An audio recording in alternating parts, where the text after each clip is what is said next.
Hello and welcome to this massive behemoth of a video. Yes, you saw right. It's about, excluding this intro bit that I'm including, is roughly about 3 hours and 7 minutes in length. So this is the first time I've done something like this, and it only seems fitting that I do it for one of my favorite gaming franchises of all time, that being Gears of War. So for those who love watching big, long videos, please enjoy. Go grab yourself a drink, grab yourself some popcorn or food of choice, and sit back and relax and enjoy the wild ride. But for those who want to, dip in and out, then what I would suggest is to comment the time code where you stopped at, because YouTube can be off by a factor of 20 minutes. So, yeah, with that being said, I hope you enjoy, because I've been working on this since the 21st of December. I'm recording this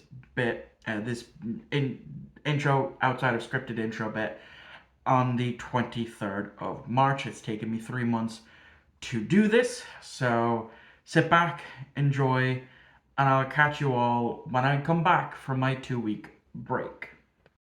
Hello, and welcome to the big video. Yes, this has been the secret project that I've been working on in the background, and it's time to finally post it. So, Gears of War has been one of my favorite gaming franchises for the past 20 years. Ever since I was first introduced to Gears of War 2 back in 2008/2009-ish, with Gears of War 2 being my all-time favorite video game. And since being introduced to this amazing franchise, I have kept up with it ever since. Except for Gears Tactics. I'm not really a big Tactics fan, but I have watched the cutscene, so I basically know what happens. As of working on this video, there has been no word on the live-action Gears of War movie or the animated series. I do have some hope that we do hear something, because this isn't the first time a Gears of War movie has been greenlit, but uh, those tend to have gone the wayside and cancelled. So fingers crossed that we actually hear something from the Netflix one. Now, in this video, I'll be talking about the main Gears of War game. So that's Gears 1 to 5 plus Judgment, as well as I'll be explaining some of the earlier plots that get explained in other media such as books and comics, as well as the game. So for this video, I'll be starting with Gears Judgment, as I decided that I'll be playing through, or rather replaying through, the Gears franchise in timeline order. So that is Gears Judgment to Gears 5. There are 6 Gears games in total, excluding Tactics, but I already mentioned that. So, Gears of War takes place on the fictitious world of Sarah, which is like Earth with humans, except it's not.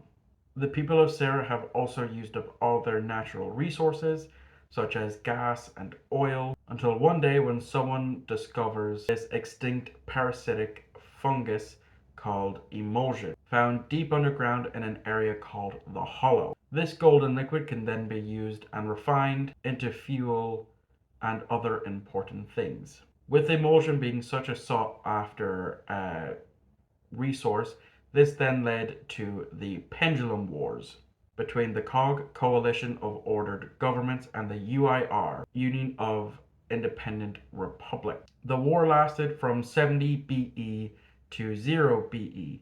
BE means before E-Day, like how Star Wars tracks things from before the Battle of Yavin at the end of A New Hope. The war ended when the COG decided to use the most powerful weapon mankind has ever made, the Hammer of Dawn, a light mass bomb. Using such a weapon ended the Pendulum Wars. The UIR surrendered and there was peace. Peace that was short lived. 6 weeks after the surrender of the UIR, E Day happened, Emergence Day. So E-Day was a coordinated attack by the Locust Horde from the Hollow. They had planned this for a while and started the attack by making emergence holes all over Sarah, 6 weeks after the Pendulum Wars. In the first 26 hours of E-Day, the Locusts had wiped out 25% of Sarah's population, with further millions left unaccounted for. The Locust War had begun, and they had only one objective: kill all of humanity. We now jump a few months ahead as we join Kilo Squad with Lieutenant Damon Baird, Private Number 83, the Coltrane, the famous trash ball player, Private Paddock, former UIR, and Cadet Sophia, as they tried to stop General Karn from destroying Havo Bay. The game opens on the aftermath of using the light mass missile to kill General Karn. Kilo Squad now stand on trial for stealing experimental cog tech, with Colonel Loomis overseeing the trial. He asked Kilo to explain why they did what they did. During the game, we switch between each member of Kilo Squad as they recount the events that led up to the trial, starting with Lieutenant Baird giving his testimony. While following orders and checking on a convoy in Old Town in Havo Bay, Kilo comes across the fearsome General Karn and his army of locusts. After calling it in to Colonel Loomis, it's Sophia who suggests using the light mast missile on Karn. Looms is very against that and orders Kilo elsewhere, but Kilo basically says, fuck it, let's go get it anyway. With them breaking into the Onyx Guard Academy and steals a bot with the launch codes for the missile and then travels to where the missile is and primes it, whilst also fighting off a shit ton of grubs along the way. After they prime the missile, they decide to head back to Havo Bay in order to help a fellow squad, Omega 2. But before returning to Havo Bay, they decide to call in to Colonel Loomis to tell him exactly what they just did and what they plan to do. Loomis loses his shit and orders Sophia to keep Baird and Paddock there on the island since Sophia is training to be an Onyx Guard. After fighting through more hordes of locusts trying to get close to Karn, they send the bot and use the missile, and that's when the trial catches up. Just as they finish, the locusts break in and Looms runs off, leaving Kilo to fight their way to a Raven. But by the time they get there and reunite with Loomis, turns out Karn isn't dead and the light mass didn't do shit, which will become a common theme for the later Gears games. After the boss battle, Kilo is let off, with Baird being demoted to Private. Judgment isn't the most liked game in the series, and the gameplay is the main reason why. Now, most of the gameplay is the exact same as the other Gears of War games that came before, but there are some slight changes. So, the gameplay that didn't sit right with some fans is the fact that they changed how you change your weapons. See, initially it was you'd use the D-pad to change between your Lancer, the Gnasher, your snub pistol, and your grenades. But in this game, you have to now press Y to change between just two weapons. So you're losing out on an extra weapon. And now you have to press the left trigger in order to throw your grenade, which basically makes it like another third-person shooter. The other change that a lot of people don't like is the overuse of hordes. So normally in Gears games you go from A to B killing as many locusts as you can while getting through the story. But in Judgment you still do that, but you also have horde battles where you are tasked to defend an area, set up traps, etc. And this happens so much that it put a lot of fans off this game. That's why if you ask any Gears fan, they will usually cite this game as their least favorite. My take on this is that while yes, it does get repetitive and boring when these horde battles do come up, while replaying it, I had forgotten just how spaced out they actually are. I always tend to forget that until I actually replay the game. The other bit of gameplay I'll be talking about is the 3-star system. That even after all of these playthroughs of this game, I still have no idea why it's there and what it actually does other than break up the different sections of the game and adds on to your playtime as you progress.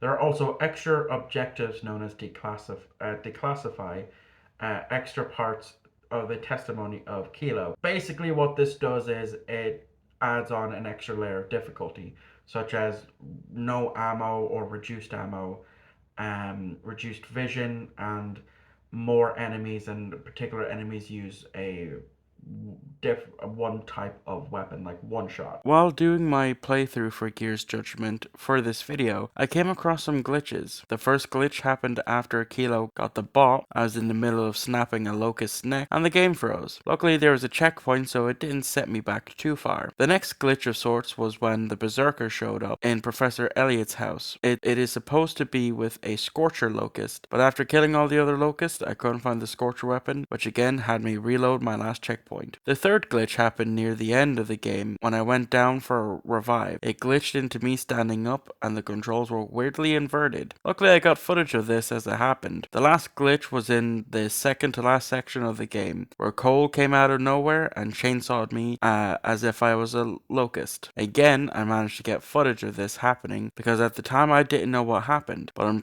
upon further inspection of the clip, turns out a locust had snuck up behind me and chainsawed me in half, and it just looked like Cole did it.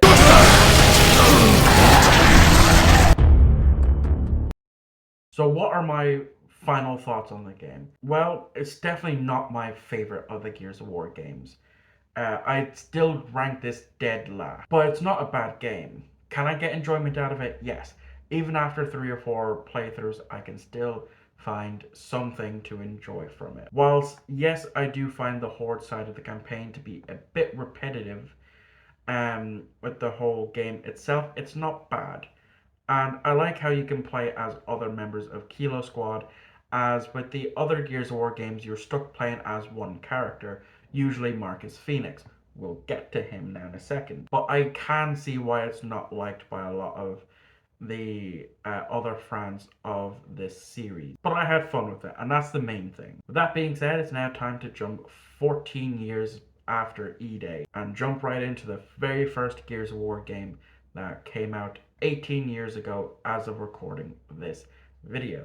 So, we're finally on Gears of War 1 after 10 minutes of talking about Judgment. And the reason why it wasn't as long as the rest of these are is because Judgment isn't that long of a game and it isn't my favorite. But when we get to Gears 2, my favorite game, I'll probably talk a lot about it. So, Gears of War takes place 14 years after E-Day, where we play as main protag Marcus Phoenix, voiced by John DiMaggio. A bit of background on Sergeant Phoenix is that he fought during the Pendulum War with his best friend and second member of Delta Squad, Dominic Santiago. Marcus is also the son of the famous Adam Phoenix, a scientist and retired gear who also fought during the Pendulum War, but then became a weapons designer and helped finish the Hammer of Dawn. When we meet Marcus 14 years after E-Day, we meet him in prison after leaving other gears at the fall of Amphira 10 years after E-Day to rescue his father, but unfortunately Adam didn't make it, and Marcus was put on trial and sentenced to the slab prison. And that is where we start the story. Dom breaks Marcus out of the slab. So Dom uses Jack to break Marcus out of his cell and is told that Colonel Hoffman pardoned every prisoner in the slab except Marcus. After fighting a few grubs whilst breaking out, Marcus and Dom make it back to the Raven before a corpser kills them. We then cut to Marcus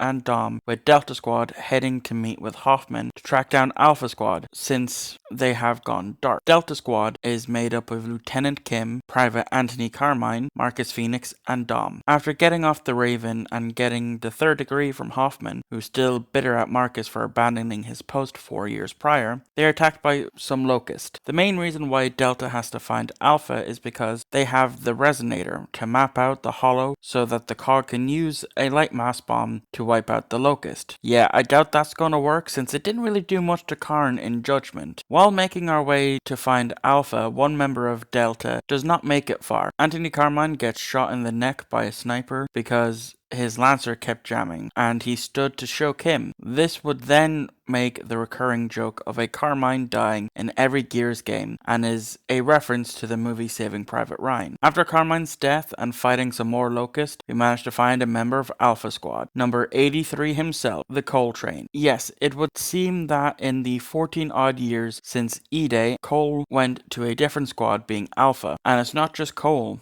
it's Bear 2. But after saving Alpha and taking out some Cedars who block comm signals, there's another Delta Squad death. While waiting for a Raven to come take Delta and Alpha Squad, a Nemist takes down the Raven, and the gang are getting overrun by Locust. While Kim is laying down some covering fire, someone big and burly walks up behind him and picks Kim up by the neck and stabs him. This big ugly motherfucker is called General Rom, and he's the big bad of this game. I should mention that Kim and Rom have some history that got explored in the Gears of War 3 DLC called Rom's Shadow, but I'm not paying €15 for the DLC. Anyways, moving on. Delta and what's left of Alpha make their way into a nearby building, thinking that they are safe, but they are wrong, as a Berserker is also in the building and kills one of the members of Alpha, leaving it just Marcus, Dom, Baird, and the Coltrane to take it out. But here's where the Berserkers are different than normal Locust. They're the only known female Locust, which are used to breed more Locust. They are born blind and have excellent hearing. No normal gun or bullet can harm them. I actually need to put a small pin in that, as in Gears Judgment, I didn't mention one of my problems with this, and that is just how easy it is to kill one. So in Gears 1, the only way to kill it was by using the Hammer of Dawn. In Gears 3, which we'll get to,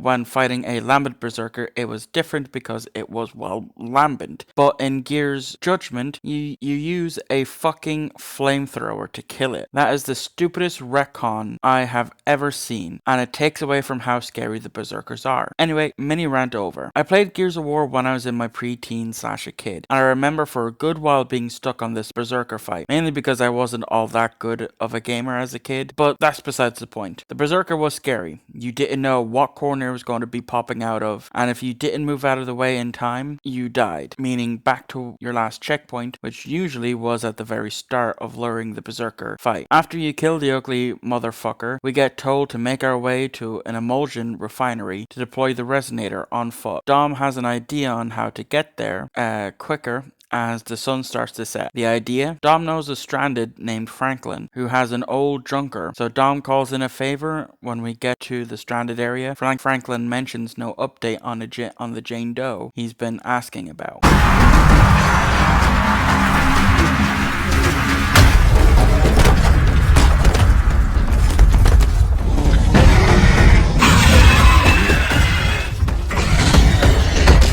For continuity purposes, some time has passed since I last filmed on camera, so that's why I look different. Anyway, back to the video. So I should probably explain the Stranded in the Gears series. So 1 year after E-Day, the newly elected chairman Prescott decided to use the full brunt of the Hammer of Dawn on Sarah's capital and surrounding areas, as when the Locusts captured these areas, they gained access to human technology and resources. Prescott gave these people 3 days to evacuate or die, on top of putting Sarah under martial law with the Fortification Act, meaning all men were forced to enlist in the COG army, whereas all women were forced onto breeding farms. This did not sit right with people, so they blatantly refused to join, and so they were left behind, stranded, with no help from the COG, no weapons, no food, nothing, to stop the Locusts from taking them and kidnapping them and torturing them and all of that. But some stranded formed their own colonies and eventually got their hands on weapons that they looted from corpses of COG and Locust alike. So it was because of Prescott. That's why a lot of stranded aren't the biggest fans of the COG. After calling in the favor from Franklin and leaving Cold and Baird behind as collateral, Marcus and Dom head for the first checkpoint, to the gas station where the junker is. And that's when the sun finally sets and the Krill finally emerge from their hiding places. The Krill are bat-like creatures native to the Hollow, and they like to eat people. It doesn't matter if you're human, locust, lambent, or wretches, they will kill you. in a swarm. Ram also tends to use them as a shield. The one thing that the krill don't like is light, so staying in lit areas is the best way to stay alive with them around. To kill them, UV light, as that's what you use when driving the junker back to the stranded outpost to help with the locust attack. After the locusts are defeated, Delta loads into the junker and heads for the emulsion factory to set off the resonator. So the beginning part of Act 3 is kind of horror-esque, where we're in the middle of the night, pouring rain, and we have to explore an abandoned factory to get to our objective. It's here that we're introduced to the Lambent for the first time. I know I talked about them in Gears Judgment, but this game came out after Gears 1. So Lambent Wretches and Lambent in general are locusts that have been infected by emulsion, which make them slightly more dangerous than normal locusts, as Lambent have the tendency to go boom when you kill them. After splitting up from Cold and Bear to find a way into the factory, you come into a room full of corpses as the Lambent Wretches are eating the bodies. Now for this playthrough, I think I mentioned I was playing the remaster of Gears 1, and after seeing the remastered scene of the wretches eating the blood and limbs everywhere, I kind of prefer how it looked in the original version, but that's just me. After finding a stranded man and him getting eaten by the Lambent Wretches, we make our way to the mining carts and make our way down to the hollow to get to the refinery. Along the way, again, we split up from Cole and Baird and have our second boss battle, the Corpser. Now, in this playthrough, since I've done this a few times, and with taking a second to remember how to do it, I managed to kill the Corpser no problem. But for someone new to the games, it may take them a while to kill. I know it did for me when I was playing this for the first time as a kid. Once the Corpser is dead, we get to the refinery and plant the resonator to map out the hollow. Except it doesn't work for shit, and it barely made a dent in mapping out the hollow, and after Baird finds a thingamajig and hacks into it showing more locust tunnels than the resonator did, they pinpoint where this information is, and it's Marcus' dad's house. So we have to head home to get what we need.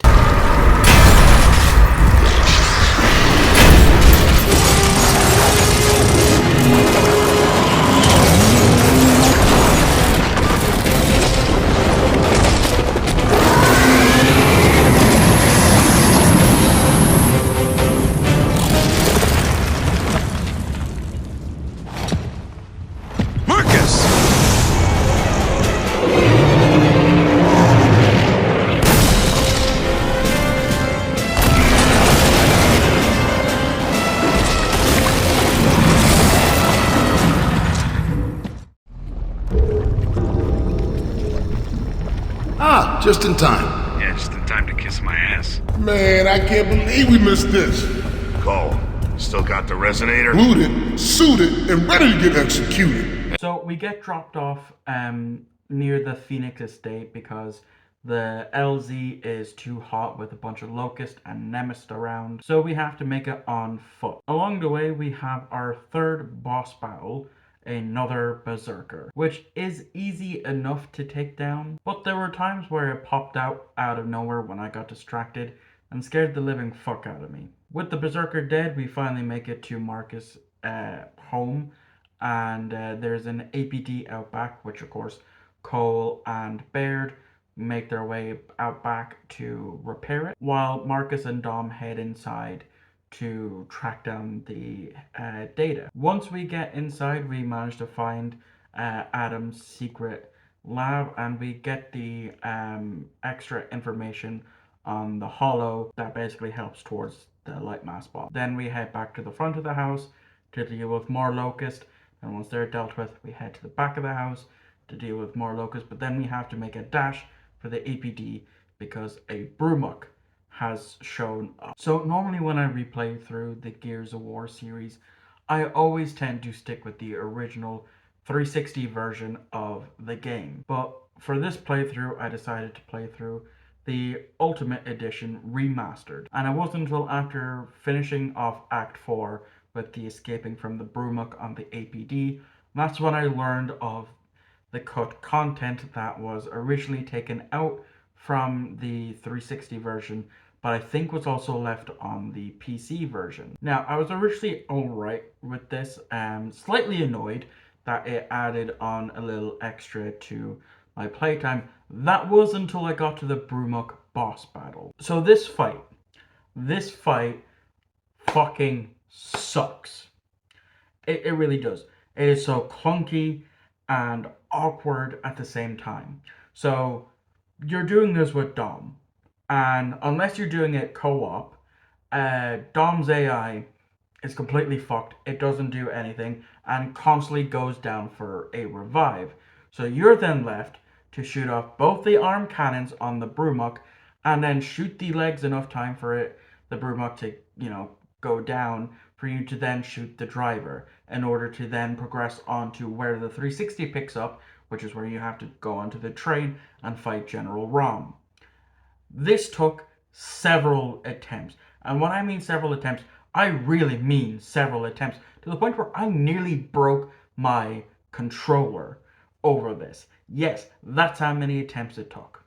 And I was this close to just scrapping, finishing off playing the Ultimate Edition version of Gears 1, and then just re-downloading the 360 version and finishing the game on that. But thankfully, I didn't, and then, of course, once you kill the Brumuk, that's where it goes and lines back up with the 360 version. So yes, whilst the cook content is neat, the Brumuk boss fight is fucking ruthless. I absolutely hated it. So we have to jump onto this train because locusts have taken over it and it's moving very fast. And only Marcus and Dom make it, with Baird and Cole having to be picked up by a raven in order to get us when we plant the targeting data. So we fight our way to the front of the train, dealing with Locust and a berserker attack, which is the easiest berserker fight in this game. We make it to the front of the train, but someone is waiting for us. General Rom with his krill shield. Now, for years, as a kid/preteen, I was stuck on this fight for ages. I could never figure out how to kill Rom until years later as a teenager. I managed to do so with this weapon combination of the torque bow to fire an explosive shot to send the krill away, which gives us a small chance to fire on him with the sniper. So after several attempts at doing so, I finally kill Rom. With Rom dead, Marcus arms the light mass bomb and makes it off the train before the train crashes into a big pool of emulsion, and the bombs go off, killing the locust. Except like when Baird and Kilo use the light mass missile on Karn, it doesn't do its job, as the locust queen talks and then it cuts to black.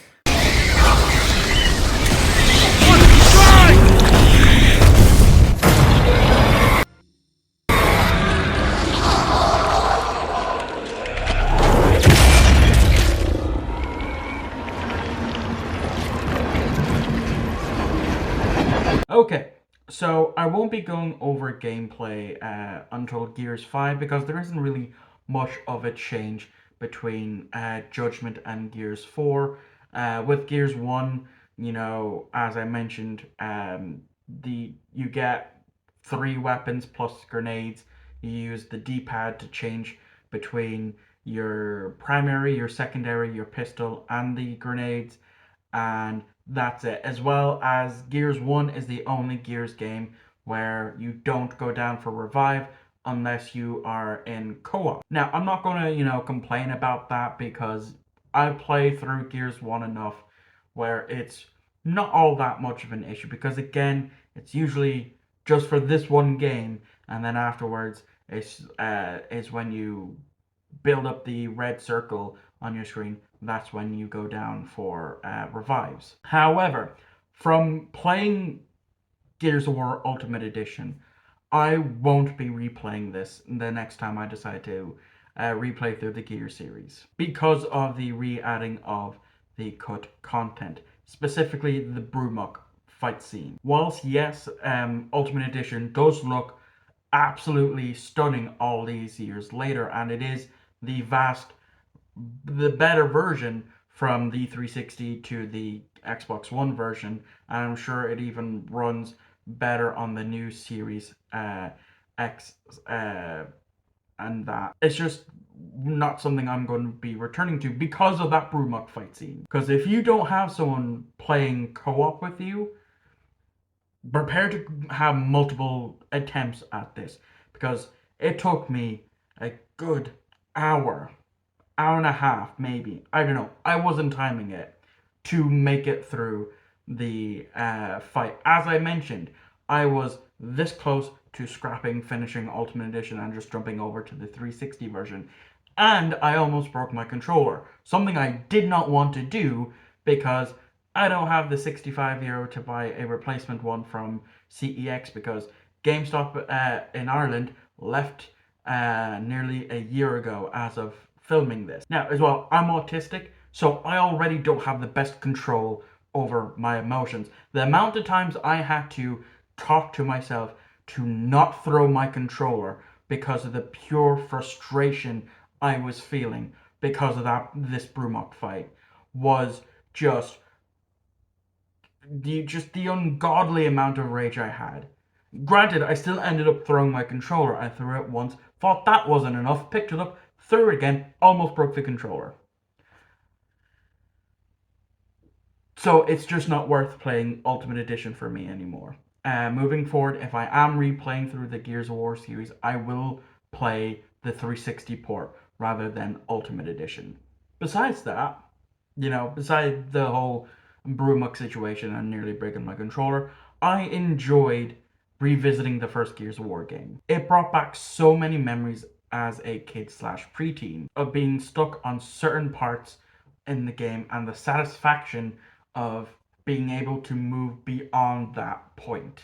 Even as an adult, there's still that satisfaction of getting past the part that I knew I would always get stuck on as a kid. So after this replay, I would definitely put Gears 1 as my fourth favorite Gears of War game. Whilst I appreciate what this game did back in 2006, I'd still say that there are 3 Gears of War games that just beat it. One of those games is the next game that I'm going to be talking about.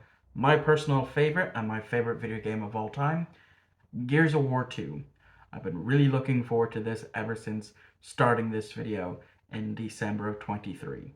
So, Gears of War 2 is my favorite game in the franchise and my favorite video game overall. It was the first Gears game I ever played after being introduced to it by my cousin, and ever since then I have been hooked. Every time I replay this game, I get a flood of memories of sitting on this floor in this very room playing the game, but I'll be saving that for my final thoughts. So Gears of War 2 takes place exactly 1 year after the first one, and it opens up in a hospital in Jacinto. So in the years since hitting the Locust with a light mass bomb, they have gone braver and braver and braver and upped their attacks on Jacinto. As Marcus, Dom, and Anya are talking, a new recruit walks up and introduces himself as Ben Carmine. He's fresh out of basics and a bit wet behind the ears. And yeah, Ben did have a older brother called Anthony, who we saw in the first game. After showing Ben the ropes, we make it back to the hospital. Anya mentions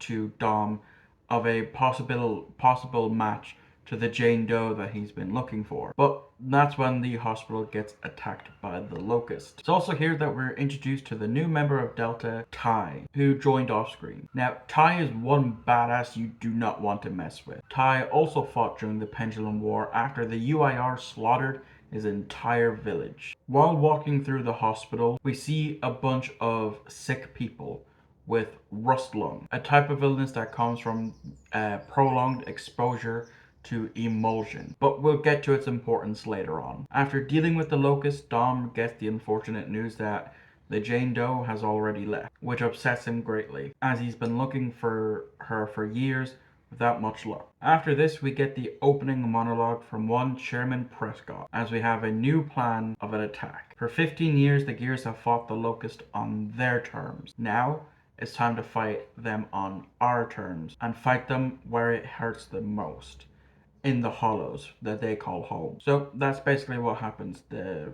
A bunch of Gears are riding to Landown on a bunch of rigs, but obviously the Locusts are going to strike on their way. Eventually, Delta makes it to the Locust-run city where those who fell during the Pendulum Wars are buried. Tickers sneak out and destroy Ty's rig, leaving only Ty left from his squad, meaning he's now back on Delta with Marcus, Dom, and Ben. One thing that I forgot to mention that I find funny is Ben's weapon of choice. is a sniper rifle, the very thing that killed his brother in the last game. But at least Ben lasts longer than Anthony did, but well, we'll get to that. So after clearing the area of tickers and mortars, and a Brumok, which thankfully was easy to kill, unlike the Brumok in Gears of War Ultimate Edition. Yes, I am still salty about that. Anyways, after all of that, we make it to land down and prepped the drills to send us into the hollow. That's when locusts attack us, but we eventually kill them all. As we load up 2 in a drill, Dom asks Marcus if he'll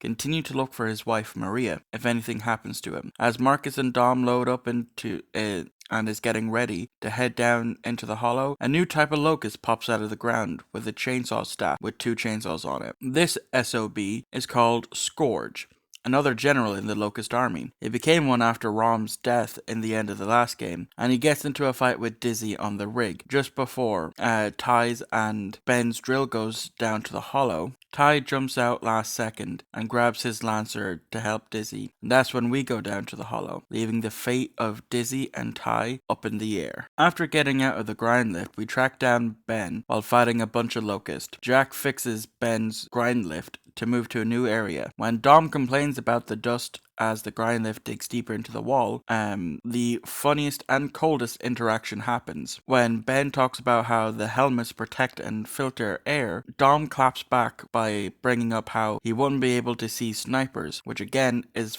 the funniest and coldest lines, considering that's how Anthony died. Dom, on top of that, as we're fighting through Locust, which one of them is a sniper, Dom warns Ben to watch out for snipers. Just before losing contact with the surface, Anya mentions seismic activity in Lima, a city neighboring Jacinto. After being in the hollow for a little bit, we see Scourge again, and then it moves. A giant worm. A worm that Scourge can control. A worm that sinks Lima. The Locusts plan to sink cities around Jacinto.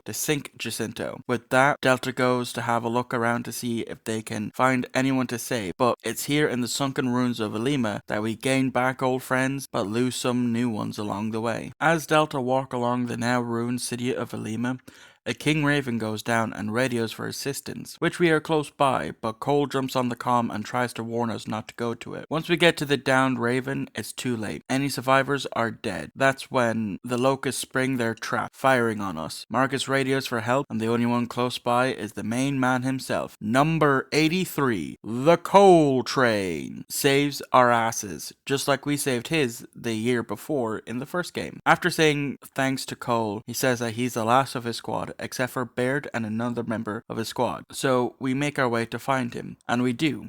As it turns out, Locusts are taking prisoners now and torturing them. After freeing Baird, we board the barge that are taken prisoners and we check to see if there's anyone on, and thankfully not. But it's on the second barge that we discover Ty. Ty is pretty banged up. Marcus hands Ty a Gnasher, and this is unfortunately where we say goodbye to Ty, as because of the torture he's been enduring, he turns the Gnasher on himself and pulls the trigger. I remember being shocked by this as a kid. As for playing with Ty and hearing how he was as tough as a Brumok, that he could survive anything, I didn't think the Locusts would get to him. Like, he survived his village being slaughtered by UIR, fighting during the Pendulum War, and the last 15 years of the Locust War. Sadly, Ty isn't the only one we lose in such a short time. After fighting through a few waves of Locust, we set up smoke for a Raven to pick us up, but Locust gets to us first, so we have to hold off. The Raven shows up, Delta gets on, but Ben, wanting to show off to Marcus, keeps firing at the Locust even though there's no need, and he gets shot.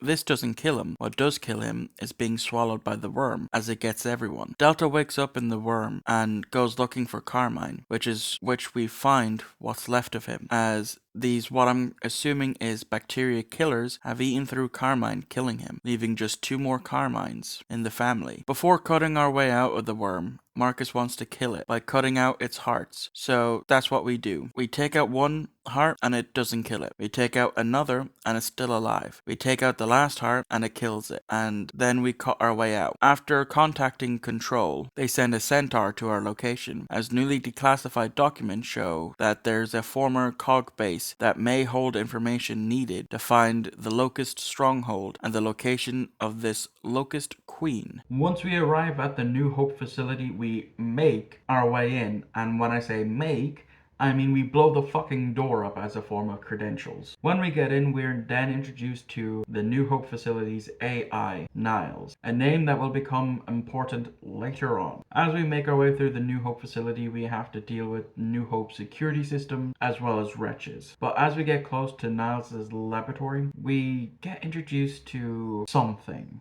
That something are in tubes called sires. Again, they'll be important later on. We get the information we need and we head back to the Centaur, whilst dealing with Locust and Razorhail. Once we make it back to the Centaur and the Razorhail stops, we have a new objective. Head for Mount Kadar. And now we make it to the section that I was really stuck on as a kid when playing it. That being driving the Centaur with weird controls. So how do you drive it? By using the left thumbstick to move it and then the right thumbstick to look left or right in order to move left or right. This can get very hard as the Centaur can only take so many hits. As an adult, I can easily get past it, but there are times when I replay this section that it may take a few attempts just to do it. And the part that always gets me is the ice river. This is why in the footage you are seeing, I take my time, as one small mistake and I have to start all over again. It's also the first ice river that was the bane of young Michael's existence, to the point I believe I had to get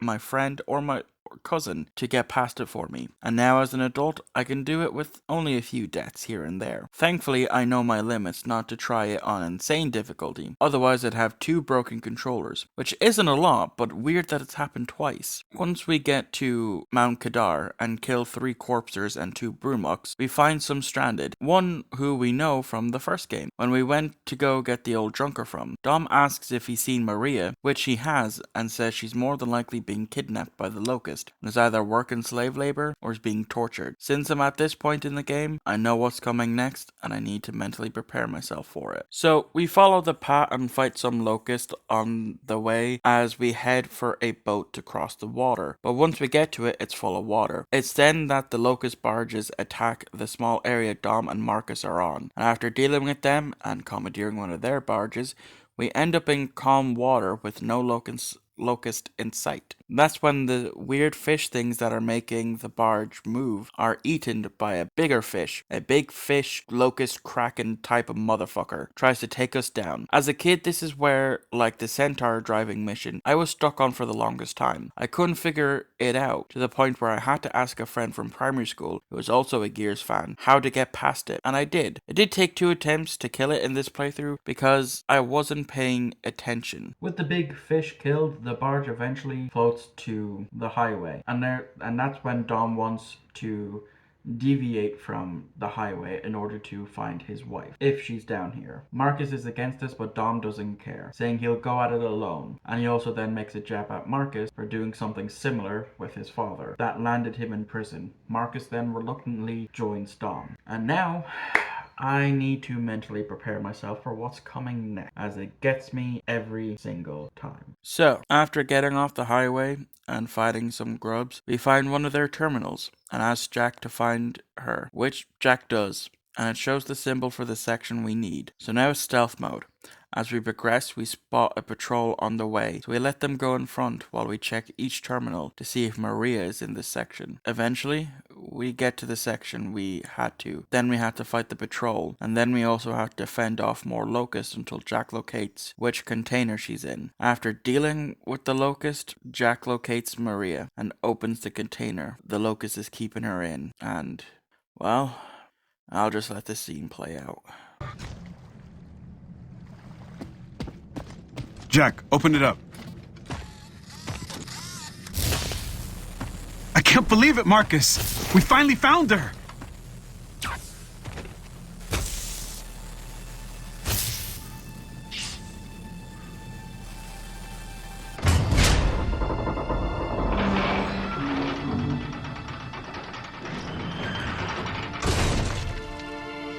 Maria. Maria.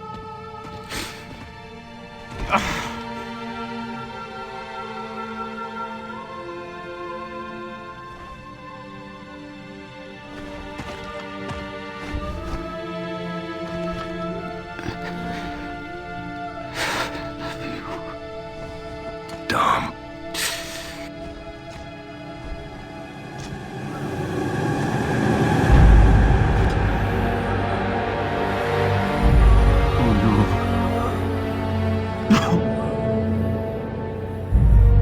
no, no. No, baby. No, no, no, no. What did they do to you?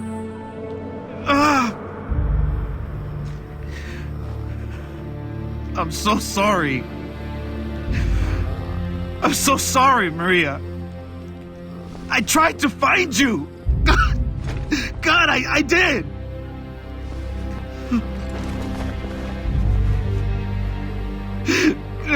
Please, no.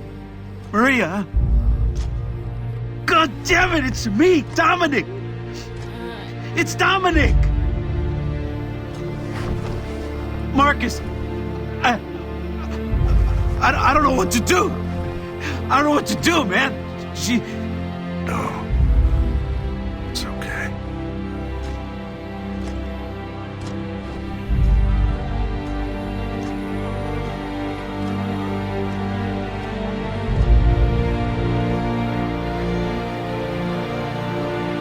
I'm so sorry.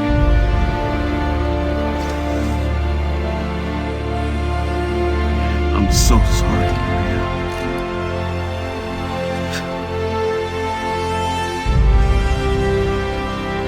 I love you so much.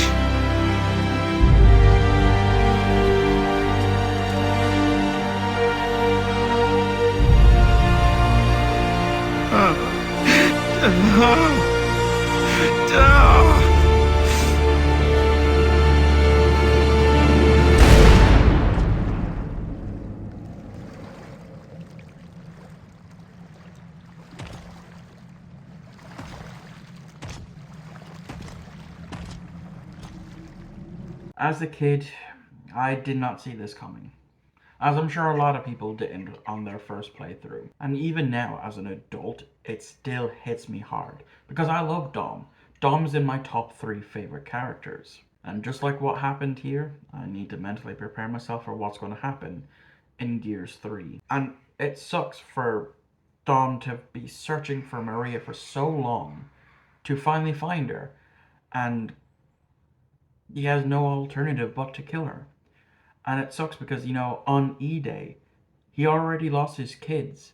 They fell into an open emergence hole as it was opening on E-Day. And then to spend 15 years trying to find his wife again. So we make it further into Nexus so that we're able to deploy the beacon to allow the other gears to dig down. So after fighting off a bunch of locusts, we do just that. And of course, as Jack is deploying the beacon, we have to defend Jack from more locust. And that's when the grind list starts to descend, which means we then reunite with Cole and Baird. As Delta continues to make their way closer to the Queen's chambers, we notice something interesting. Locust fighting Locust. And the Queen, as she does, is talking on the intercom, mentions the Lambent. So essentially the Locusts are fighting 2 wars at once. A civil war and the war against the humans. Which is weird because it seemed like the Lambent were working with the Locust. I mean, we've fought against normal wretches and Lambent wretches at the exact same time in the last game. So why are the Locust and Lambent fighting each other? Well, around 17 BE, with the Locust and the Queen deep into the Hollow. And what's in the Hollow? Emulsion. So, of course, through prolonged exposure to the emulsion, the locusts are going to get sick with rust lung, which was unknown at the time, but that was actually the first step to lambency. As a reminder, as I said in the beginning of this video, emulsion is a parasitic liquid. And what do parasites like to do? Infect others, so that it's all under that one control of the parasite. So for 10 years BE, that's what happened. Normal locust drones got infected, became aggressive and, explosive, and would either be killed off or permanently affected by the emulsion and become lambent. And then, of course, wretches became along that way. So for 7 years BE, that is when the Locust Civil War began, down deep in the Hollow. Lambent versus Locust. So as we continue deeper down into the Queen's castle as we're trying to get to her throne room, we come across a room that displays the Queen's plans. Those plans sink Jacinto, with them on the surface and the Lambent still on the hollow, hopefully killing the Lambent in the process, assuming that they win the war against the humans, and then they will recolonize the surface of Sarah to be nothing but Locust. And that's when Jack pulls audio of Marcus's dad, Adam Phoenix, talking about sinking Jacinto. So now that's the Cogs plan too. They're going to sink Jacinto, but before the Locust can escape the hollows onto the surface to deal a crippling blow to them and to the Lambent. But just before we discover these plans, a hilarious scene plays out where the Queen is on the intercom talking about how, prepping up the Locusts, and then Cole grabs a mic, and well, I'll just let the scene play out. Check this out. Looks like what the Queen keeps yapping about. So we know they're trying to sink Jacinto. It sounds like it'll flood the hollow. Why would they do that? They're desperate. All this time, we never realized that. Jack, plug in and see what you can find. We cannot allow the Lamberts to pollute the surface. We must bury their infection here.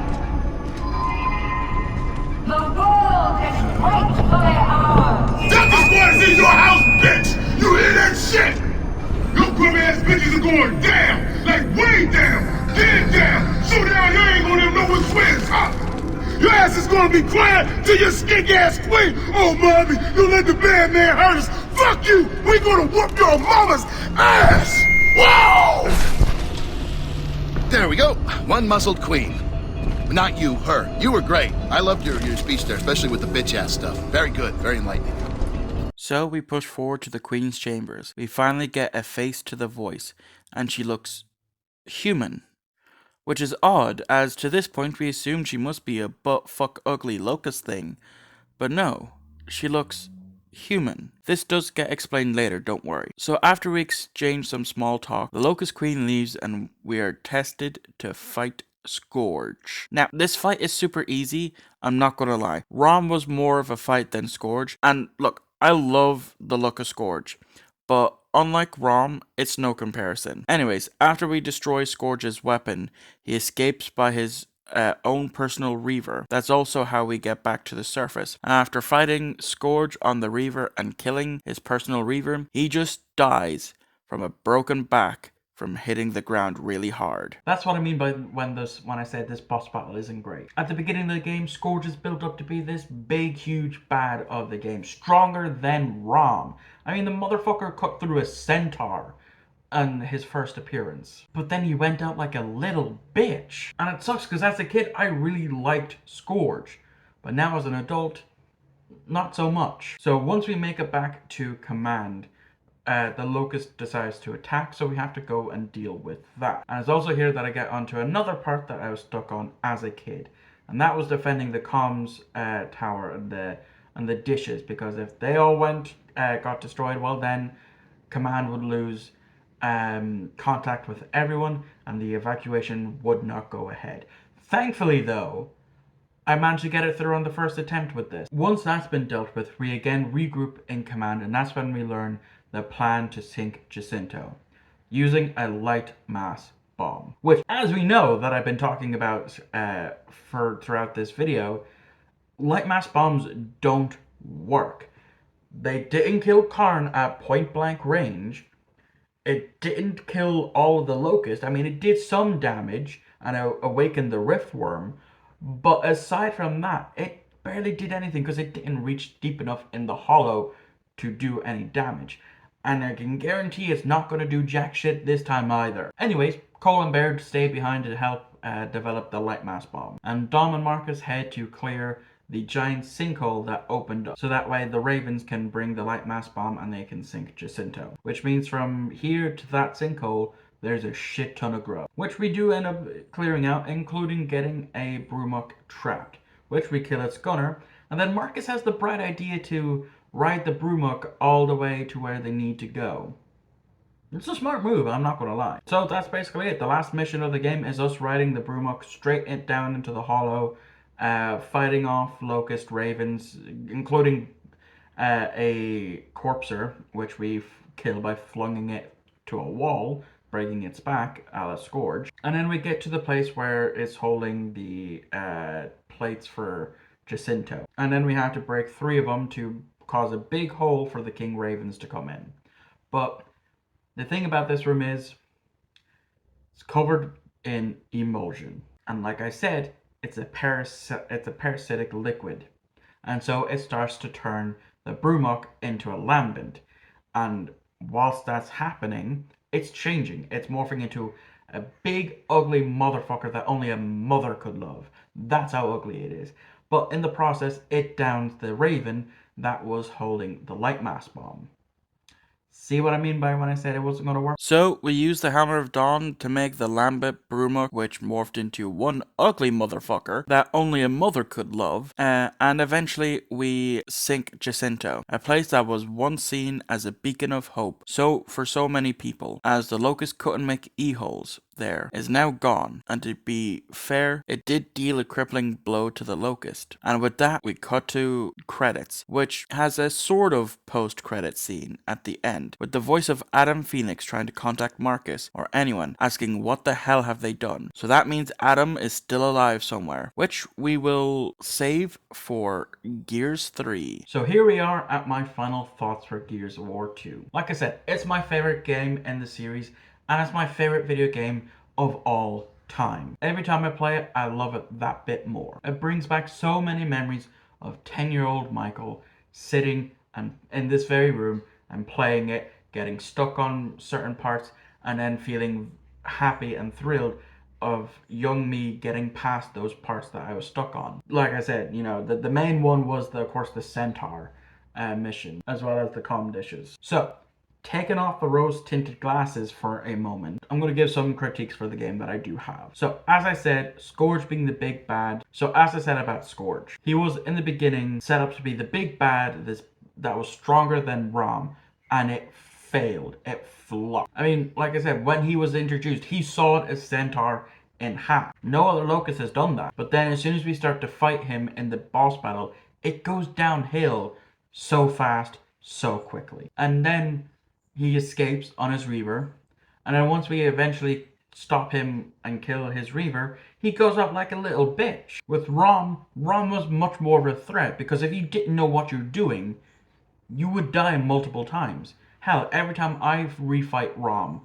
I will die multiple times just until I get it right. That, of course, using the bow and the torque bow strat. So Rom just puts up more of a fight than Scourge did. My next gripe that I have is with the Centaur and how it's controlled. I know in the footage you seen earlier, I got through it pretty easily, but that's because I took my time with it. I didn't rush it.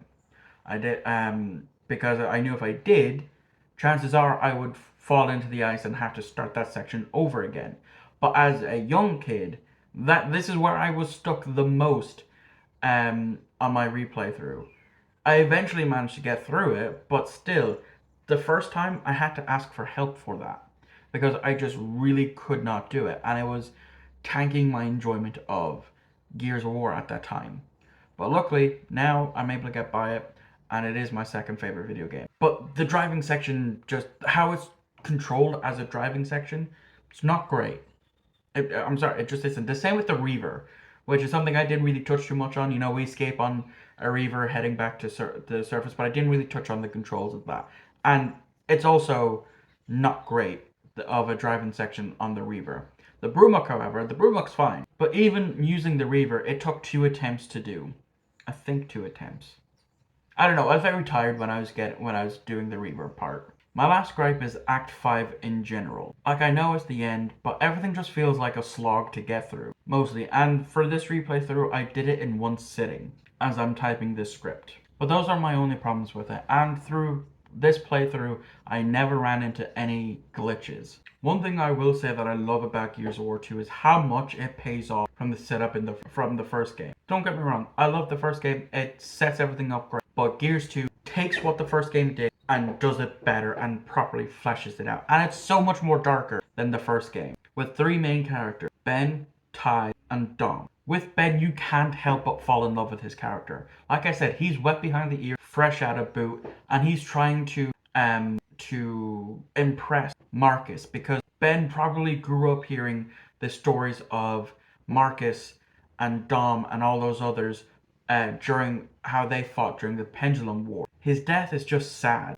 Like, you want him to survive, but once you see how bad his body has been eaten away by the acid in the worm, and then him saying, I hurt Sarge, almost brings me to tears every time. But Ben isn't the last Carmine that we see. As in Gears of War 3, we get introduced to the third Carmine brother, Clayton Carmine. Now, Ty was introduced into this game, but his backstory was fleshed out and expanded in media. And Ty is another one that you just can't help but not to like. He has a funny way of looking at things, such as the way he says he likes the look of the locust blood in the glow of the light, in the hospital scene where it's pitch black and the only illuminating part is from the fire escape. We also believe that he can literally survive anything. I mean, like, he survived his rig getting destroyed by tickers, but when he fights Scourge and gets kidnapped and tortured, that's when we see how broken Ty has become, to the point where Ty just doesn't want to continue on in this world after, and just to live with the torture that he's gone through by the Locust. We never know how bad it is, but if it's that bad to break Ty, one of the strongest characters, like I said, he survived his entire village getting slaughtered by the UIR. He survived so much in the Pendulum Wars, as well as in the 15 years of the Locust War. For him to then be broken by that, it's just sad. Dom. Where do I begin with Dom?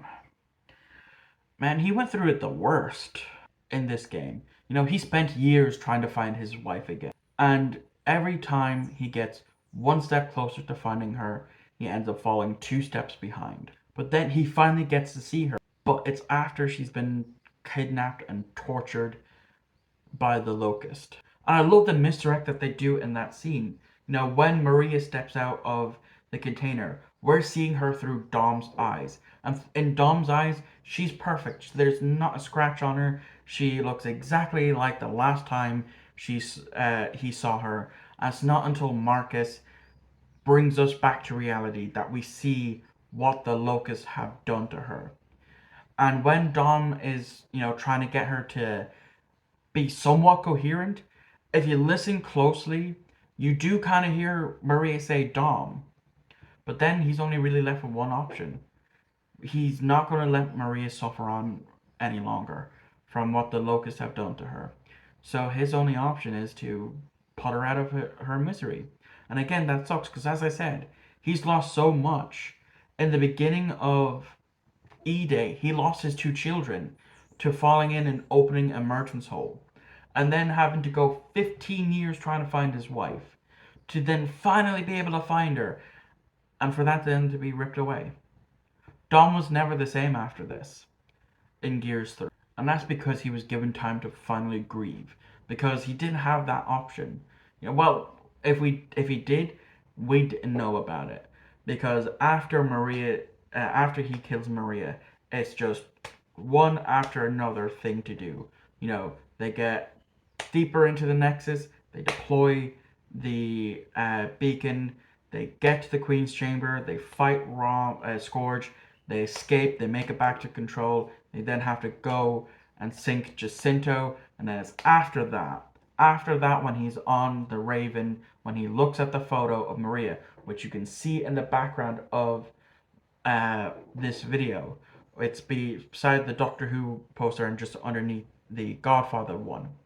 That's when we see him properly start to grieve. And that's why he's not the same in Gears 3. Gears 2 will always be my favorite Gears game.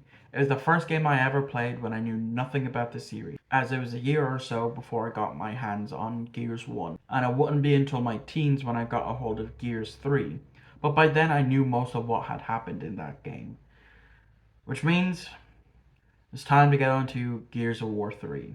So the game opens with a dream sequence of Anya breaking Marcus out of prison, like how Dom did in the first game. And she mentions that his dad isn't going to make it. And this is where the prison morphs into the front of the Marcus estate, and so he heads outside. And then we fend off Locust until Adam's untimely end. It's been 18 months since the sinking of Jacinto, and a lot has happened in that time frame. Without a home, the Cog ended up on an island called Vectis. Vectis had a native Cog population that has never seen a Locust. The Cog attempt to rebuild whilst dealing with stranded pirates as well as the isolated Locust. The Cog also reach out to the Republic of Groznia and formally end any bad blood between them. After some time on Vectis, it's become clear that Lambent activity has increased since the sinking of Jacinto and destruction of emulsion fields. The Lambent have also changed in this time, no longer looking like the normal Locust, except for the wretches. They have stayed the same, and instead of coming out of e-holes, they spawn from stalks that spring from the ground. Lambent Leviathans, the big fish things that we fought in Gears 2, that was a Leviathan, now this time Lambent versions, and start attacking Vectis. During this time, good old Chairman Prescott leaves, and with his departure, the Cog fall apart. Hoffman also then takes a bunch of gears to Anvil Gate to defend it, while the rest of them end up on the last Cog aircraft carrier, known as the Sovereign. So Marcus wakes from his dream being called to CIC, as well as Anya, who now fights for the Cog instead of being at control. Dom, who's grown a beard since we last saw him and is now a gardener, mainly so that they can eat. And lastly, Jace, voiced by none other than Michael B. Jordan. Once we get there, we're told to go greet the return of Chairman Prescott, and after dealing with some Lambent along the way, we do, and that's when Prescott gives Marcus a data file saying he'd want to see this. After fighting more Lambent on the way, they get to play the video, and just as hinted at the end of Gears of War 2, Adam Phoenix is alive and is being held by the Locust while he works on a way to rid the world of emulsion as it's destroying the planet. He also mentions that the Locust want to use it to kill humans too, but he won't do that. The video ends and more Lambent show up. We make our way to Prescott, and the captain of the ship, Michelson, is now dead, so Delta has a new task of setting off the Ravens before it's too late. We get one away, and just when we're about to get the second away, that's when the Leviathan shows up to join the party, and we have to deal with that. That's when we hear Cole on the radio, and Marcus asks Bear to come up with something to kill it. He does, and we're tasked to lead the big fish to the front of the ship. I should mention that this Leviathan is bigger than the one we fought in Gears of War 2, bringing meaning to what Qui-Gon says in The Phantom Menace: there's always a bigger fish. Once we lure the SOB to the front of the ship, that's when Delta 2 drops a bunch of tickers on the fish, killing it, but also destroying the ship. And then we cut back to an hour earlier to see things from Delta 2's POV. Delta 2 is made up of Baird, the Coal Train, Clayton Carmine, a lot of people's favorite Carmine, and Sam. So we jump back an hour to see what Delta 2 are up to, and they're looking for Stranded to trade for supplies in Cole's home turf of Hanover. Along the way, we deal with some Lambent, and this is where Carmine almost gets killed by a flying car. We make our way through a grocery store whilst dealing off some Lambent, and we actually manage to find a supply of food, so then we signal the KR Raven to come pick it up, and then we continue to push forward. And that's when we spot a bunch of Lambent attacking a stranded outpost, so of course we lend a hand. Once they've been dealt with, one of the stranded takes a pop shot at Carmine with a sniper rifle, just barely missing his helmet, hitting his helmet. But it doesn't kill him, unlike it did with Anthony in Gears of War 1. And as he enters the stranded outpost, he mentions that it's a good thing he's wearing a helmet. Of course, some of the stranded immediately recognize Cole from his trash ball playing days, and of course he greets his fans warmly. Unfortunately, the stranded outpost doesn't have any food to spare, but what they do have to spare is some ammunition. So with that being picked up by one of the Ravens, they make their way to Cougar Stadium, Cole's home turf, as a trash ball player, to deal with more stranded. But they are warned before leaving that the leader of that stranded outpost isn't very cog friendly. Once there and dealing with some lambent, we make our way inside. And as we're heading to speak with the leader of the stranded outpost, we enter into the old changing room for Cole's team. That's when Lambent start to overrun the pitch, and that's when Cole goes over to his old locker, opens it up, and sees his helmet, which he puts on. It then kind of flashbacks to when he was a young trash ball player, heading out to the pitch by rubbing the Cougar's head, and that's when we go back into main day, as Cole then shows that even after 17 years fighting this war, he still has his old moves. So once we blow up a stock and talk with the leader of the stranded camp, they immediately have to go find somewhere else because again it's being overrun by Lambent, and so we make our own way to the bridge, the same bridge that we're going to be killing the Lambent Leviathan with the bunch of tickers. So our hopes is to talk with another stranded camp that seems to set up here. Except they're not stranded humans. It's stranded locust. So yeah, the locusts have finally shown up in this game. We eventually find the tickers that we drop on to the Leviathan after dealing with a heap ton of grubs and drop it on the Leviathan. And whilst it's dying with tickers on the brain, its tentacles then destroy the bridge.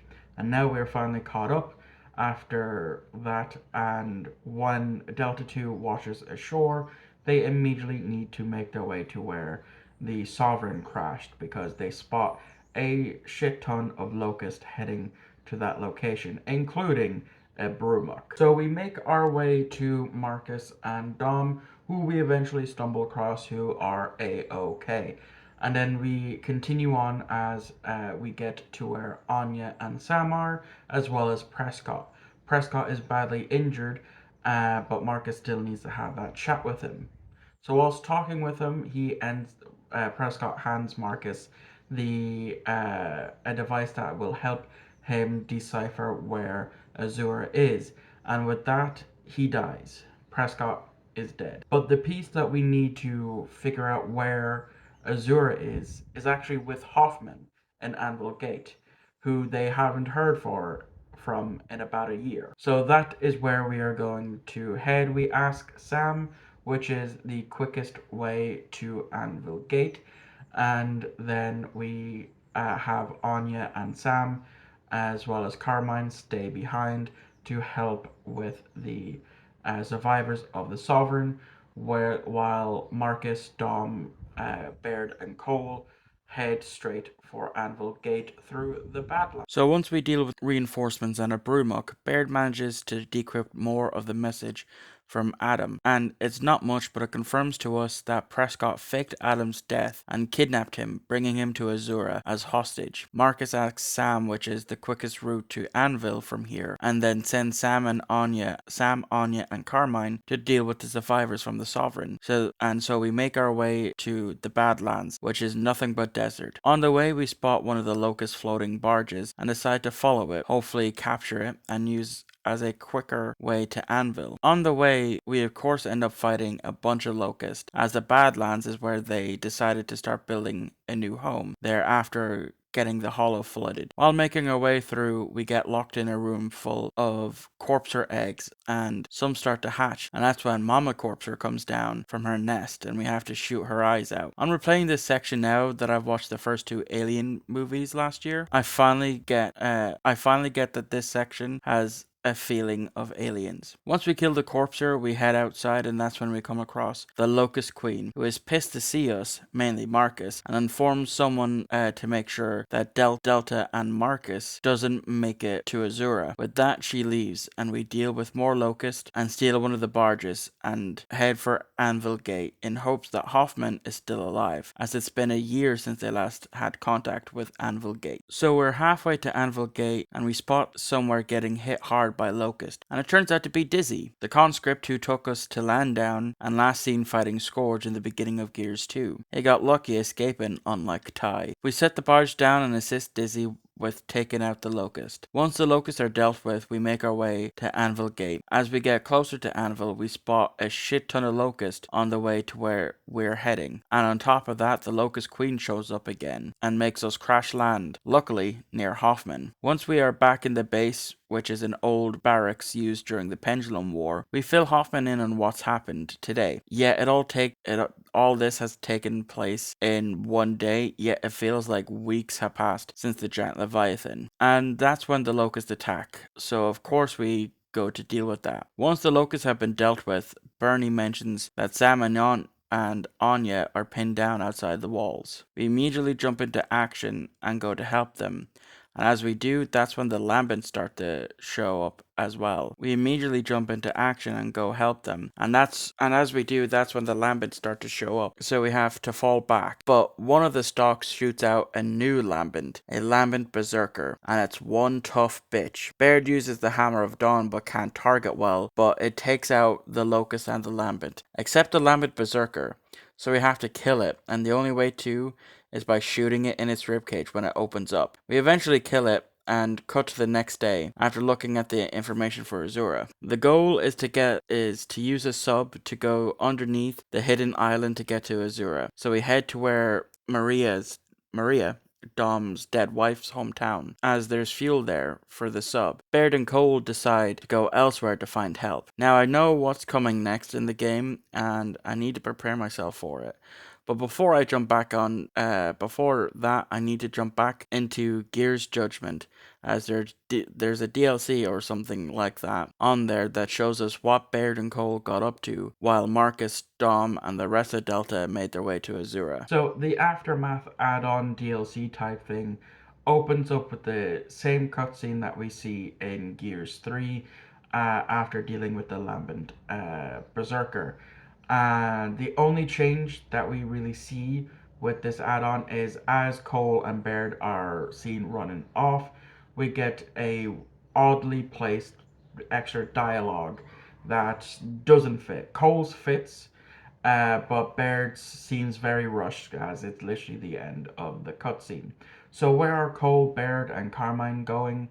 Well, they're going back to Havo Bay to meet Paddock, who's no longer a member of the COG army. And even though he doesn't say he classifies himself as stranded, he technically is because he's not fighting in the COG army. So what's the plans? Well, a ship washed up on top of a building after the sinking of Jacinto, and well, they're going to try and get that down to use it to get to Azura. And how are they going to get it down? Well, with explosives, of course. So, after, of course, dealing with some Locust and something new that I'm going to say for the next section, we cut to the next day as we continue on making our way to the police station in order to grab the explosives. During this time, Baird actually does ask Paddock about what happened to Sophia, as the last he heard was that she had left the COG in order to go traveling with Paddock. Paddock says he'll explain everything later, and he doesn't seem too happy about it. Eventually, we make it to the building and prime our explosives, but just before setting them off, Cole gets a communication from Anya saying that they have the sub and that they're making their way to Azura. But Anya doesn't sound too happy. Something must have happened. She says to Cole that she will explain it when they regroup at Azura. And so with that, they set off the explosives, except it doesn't bring the building down. Weakened it, yes, but not bring it down. So the blonde genius known as Baird comes up with a new idea. Near the top of the building, there is a restaurant. And so since they haven't really turned off the gas for that, why not just go in and turn the gas all the way up and lob a grenade in? That should surely work, right? Well, it does. After again dealing with some more Locust on the way, that's what exactly happens. And after the ship goes sailing down into the sea, and after they check to make sure everything is all right with it, that is when Paddock reveals what happened to Sophia. It happened whilst they were out on just looking about for patrol, and Paddock saw it through his scope. She got kidnapped. he managed to kill one of the kidnappers, and that kidnapper dropped some cog tags. And with that, we don't really know what happened to Sophia, since she hasn't really been seen or heard of since then. It is assumed that she's been killed, and that is why Paddock is even more pissed at the cog. To which he even says to Baird that if he would like for them to be friends, he needs to make sure that they never see each other again. And with that, Cole and Baird and Carmine make their way to Azura. So, yeah, what did I think of the Aftermath add-on? Well, this is my second time playing through it, and it's really the only enjoyable part, in my opinion, of Judgment. Whilst Judgment isn't, as I've said at the beginning of this video, isn't all that great. It's because, there's a lot of canon inaccuracies in this, with the already using the chainsaw lancers when just a couple of weeks after E-Day, when Marcus is the one who's supposed to develop them 2 years after E-Day, so they should still be using the retro lancers. And as well, Baird doesn't seem like himself. So yeah, like I said, it's the only enjoyable part to this that I like. So with that being said, we now have to rejoin with Delta as they make their way to Maria's hometown of Mercy. But when they get there, no one's there to greet them, as well as the fuel has been turned off. Very ominous, isn't it? So Mercy is very quiet, and the gang start to look around to try and find someone. As we pass the fuel pipe, a motion detector bomb primes itself, and so we switch it off. We keep making our way looking for the switch to turn the pipes back on, and that's when we come across a man who's a bit loopy in the sky with diamonds, who seems to be scared out of his mind. We try to question him, but he runs off, so we follow. We eventually find him near the sewers, dead. Something or someone had killed him, so we head in the sewers to hopefully find someone else. And that's when we spot someone who attacks us when she turns around. She's not human, or at least not anymore, as she seems to have gone lambent. That's right, lambency can now infect the humans of Sarah, not just locusts. So we deal with a bunch of these lambent humans who Baird, Cole, Paddock, and Carmine had to deal with in Aftermath, which is why I didn't mention it then. We eventually find another stranded who brings us inside somewhere and shows us a man on the verge of becoming lambent, when the lambent break in, killing both stranded. We continue to move on when Dom goes to a grave. It's not Maria's, as this is the first time Dom has stepped in Mercy in 15 years. But he talks to Maria and then leaves his cog tags behind. Delta eventually gets the fuel pumps back on, but it unfortunately didn't work, as there were leaks in the fuel container. We make our way back to Jace and Dizzy when the locusts show up, and we're pinned down, and then the lambent humans show up, and then lambent locusts show up. Dom gets separated from the gang and runs out of ammo when he gets an idea. And, well, I'll just let it play out. Run! Get to the other side!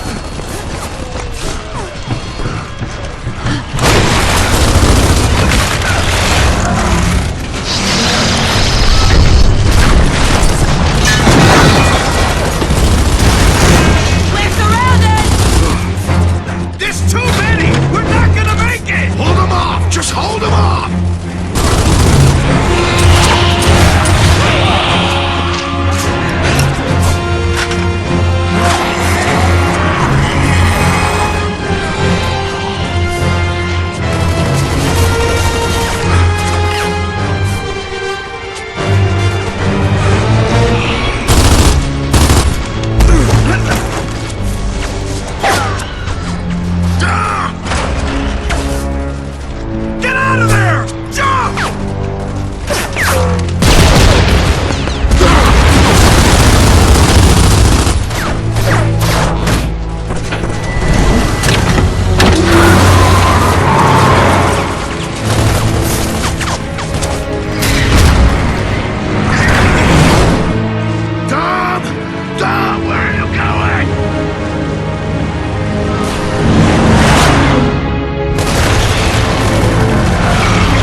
He's gone! He's gone! There's nothing you can do! Stop Get it! off me! God Stop damn it! Let me get him out of there!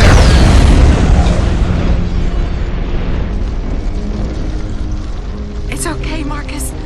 It's okay. Come on. We gotta go now. Your father still needs us.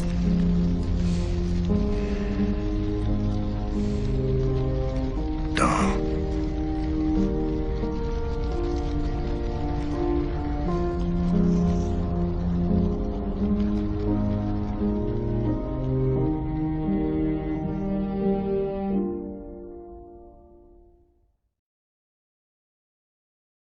So, going through my first playthrough of Gears of War 3, I knew of Dom's sacrifice, as well as how the game ended. But even knowing about it and getting to that part for the very first time, I stopped playing Gears 3 for months because, and I'm sure a lot of fans will agree with me, there is no Gears of War without Dominic Santiago.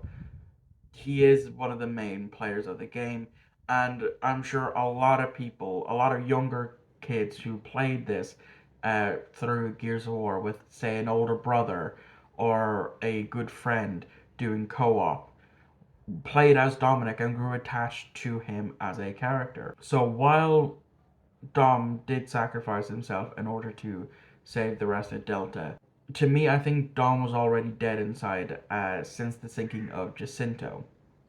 As I said, he lost everything during that time in Gears 2.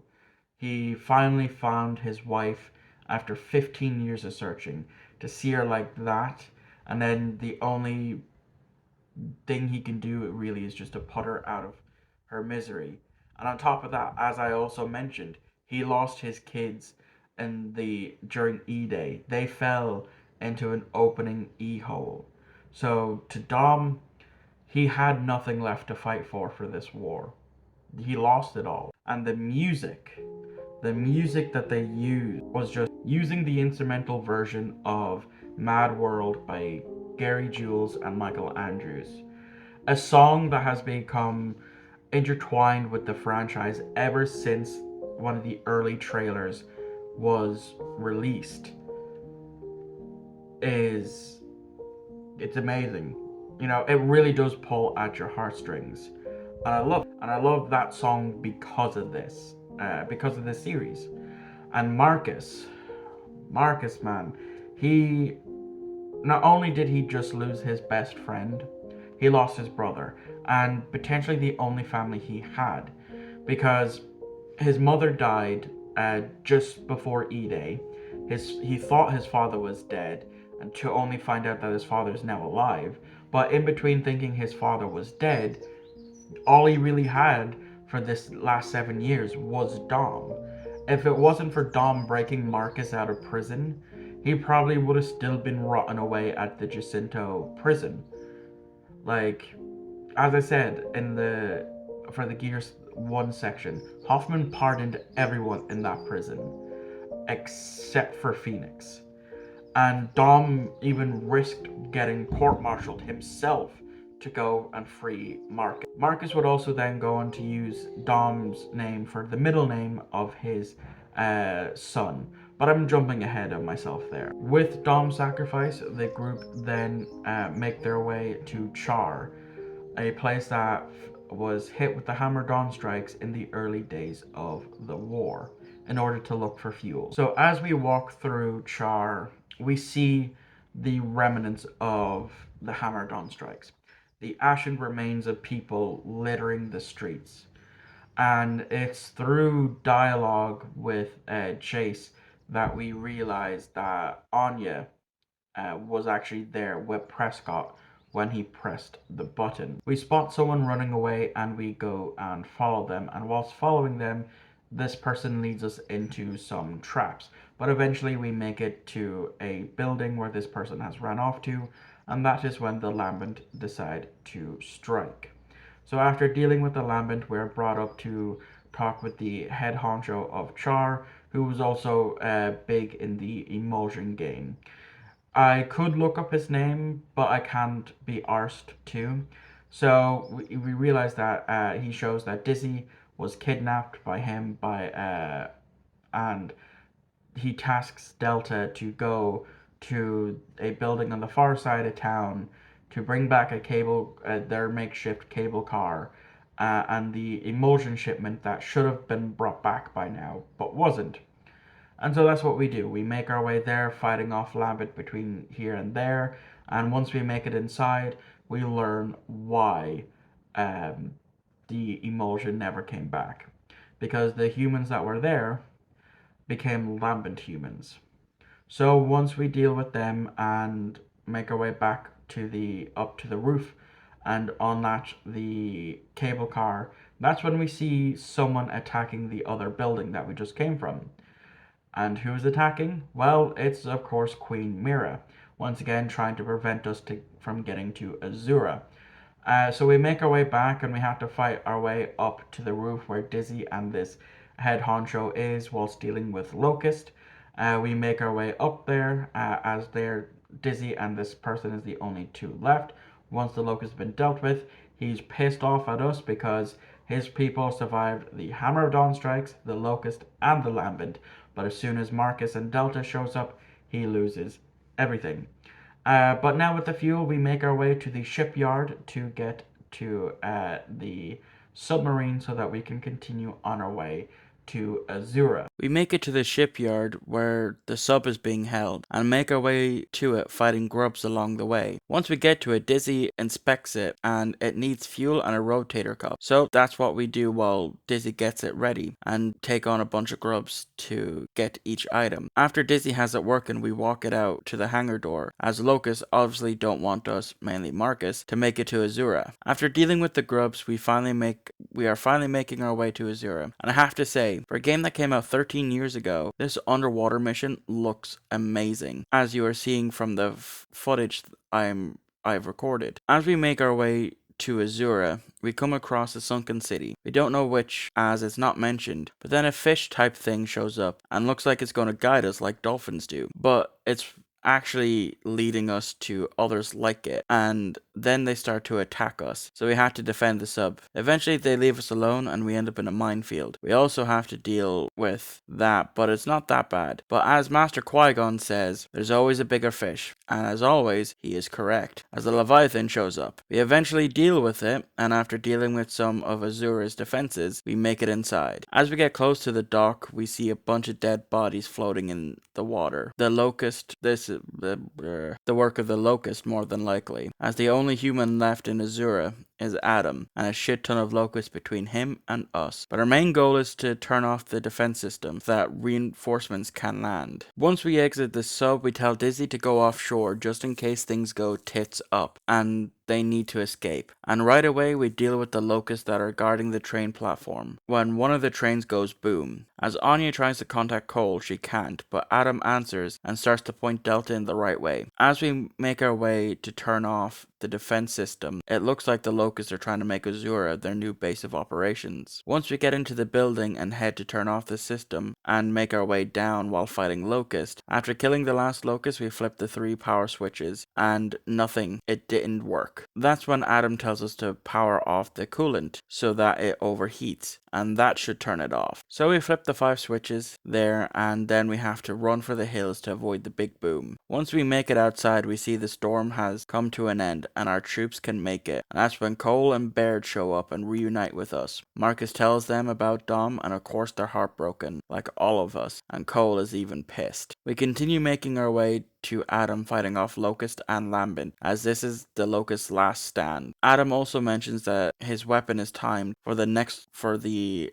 Lambent's next evolution state, so he wants to strike before that. As we make our way up to him, to where he's being kept, we get a visit from the Locust Queen Mira, and she lets slip that Adam and the Locust Queen have been in talks for 20 years before E-Day, which is a shock to Delta. I'll get to that in a bit. Once we deal with the Queen, for the moment, we make it to Adam. So that's when we head for the machine, and he goes to activate it, and that's when Mira shows her face again again, so we have to hold her off, while Adam primes his weapon. During the fight, Carmine shows up in a Raven, but gets downed right away and crashes. In order to kill Mira's personal Reaver, we have to use the Hammer of Dawn to take it out. And we do, and that's when the machine goes off, killing Lambent and Locust all in one go, ending the war. But not only Lambent and Locust, but any human who has been infected with Rustlung and any other form of lambency. Adam also dies, as in order to figure all this out, he infected himself with emulsion and forced it to evolve so that he could find a way to end it. And with that, as I said, the Locust War is over, and they finally have it tomorrow and can rebuild after so many years of war. 80 years of the Pendulum War and 17 years of the Locust War. They are free. Oh, and Carmine didn't die.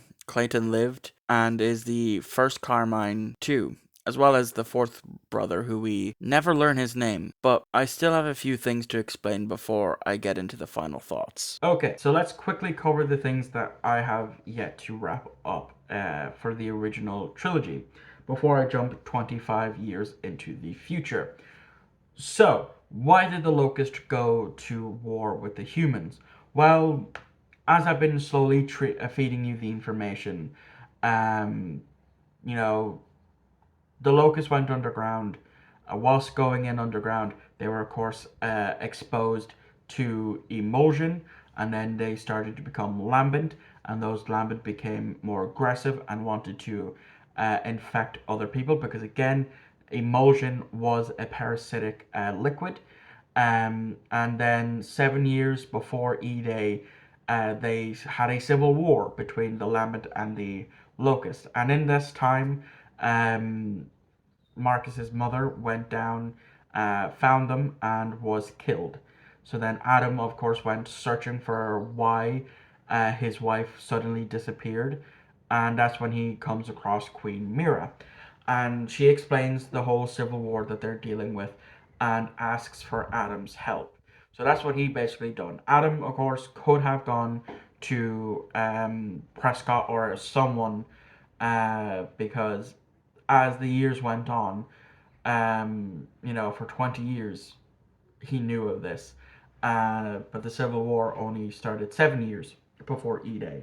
And so Mira was giving him, telling him, like, look, if you can't find this cure, we will take this shit topside and start a war with your people if you do not find a cure for these to stop the lambent. And Adam begged and pleaded for that not to happen. So why didn't Adam inform these people, knowing that E-Day was a potential outcome? This is all explained in the book Gears of War: The Slab, and the short answer is his ego stopped him. Adam believed he was this great, magnificent scientist that he could stop the lambent. He could find a way to do so. But over time, he ran out of time when Mira ran out of patience. And so, E-Day happened. And that's the end to a great trilogy of games from start to finish. It's always a wild ride when I play it because it's done so great. The first Gears 1 set up everything and it was good. I enjoyed it. Gears 2, my personal favorite, is what introduced me to the franchise, and so that's always going to have a special place in my heart, and it built up on what Gears 1 had laid for it. And then Gears 3, the writer for Gears 3 actually was behind a lot of the expanded media for Gears of War. So they managed to weave in a lot of the references from the expanded media to make it what it was. And Gears 3 is the perfect finale for the series, in my opinion. And I can see why it's a lot of people's favorite game. But to me, Gears 2 is always going to have that chokehold over me. The nostalgia of all of that. But don't get me wrong, Gears 3 is honestly my third favorite game in the franchise. Gears 5 beating it out when it came out in 2019. And I will get to Gears 5 and the controversies around it, and it will not be pretty. So just a fair warning for when that happens, probably in the next hour or so. I don't know. I know this will probably bring it up to like a half hour in length. So we're approaching the hour and a half mark, roughly. I love that for Carmine, Clayton Carmine, they keep teasing us about, having another Carmine death because that's been so expected, with since Gears 1 with Anthony Carmine being killed by the sniper and Ben dying in the Riftworm. And I just love how he barely misses a flying car. He survives a sniper shot to the helmet, and he survives being downed by Queen Mira's Reaver. And that's not the last we're going to see of the Carmines. I can assure you of that. But even during my playthrough, I noticed a line of dialogue that I didn't before. That being when we're in Cougar Stadium, Clayton literally says that one's for Anthony and for Benjamin. He really is the grub killer. And Marcus, man, he fucking goes through it in this game. Not only does he learn the truth that his father is alive and that he was kidnapped by Prescott and is now being held by the Locust Queen, to losing his best friend along the way, trying to get to his father. And then once he finally sees his father for the first time in 7 years, he's not around all that long because he dies while saving the planet. And then there's Dom. Oh man, every time I replay through this series, his sacrifice gets me. And I'm not ashamed to admit I cried this time whilst I was replaying through it. It got me that bad. I love Dom. He is, as I said, he's my second favorite character. So, with this end, Epic Games would hand off development for Gears of War Judgment to a different development studios. And well, we all know how that one went. And then after that, Xbox bought the rights off of Epic Games to develop new games. So they handed it off to the Coalition, made up of former Epic Game employees. And so, of course, then they went and remastered Gears 1 and give us the Gears 4, 5, and Tactics thereafter. So, with that being said, let's jump 25 years into the future for Gears of War 4.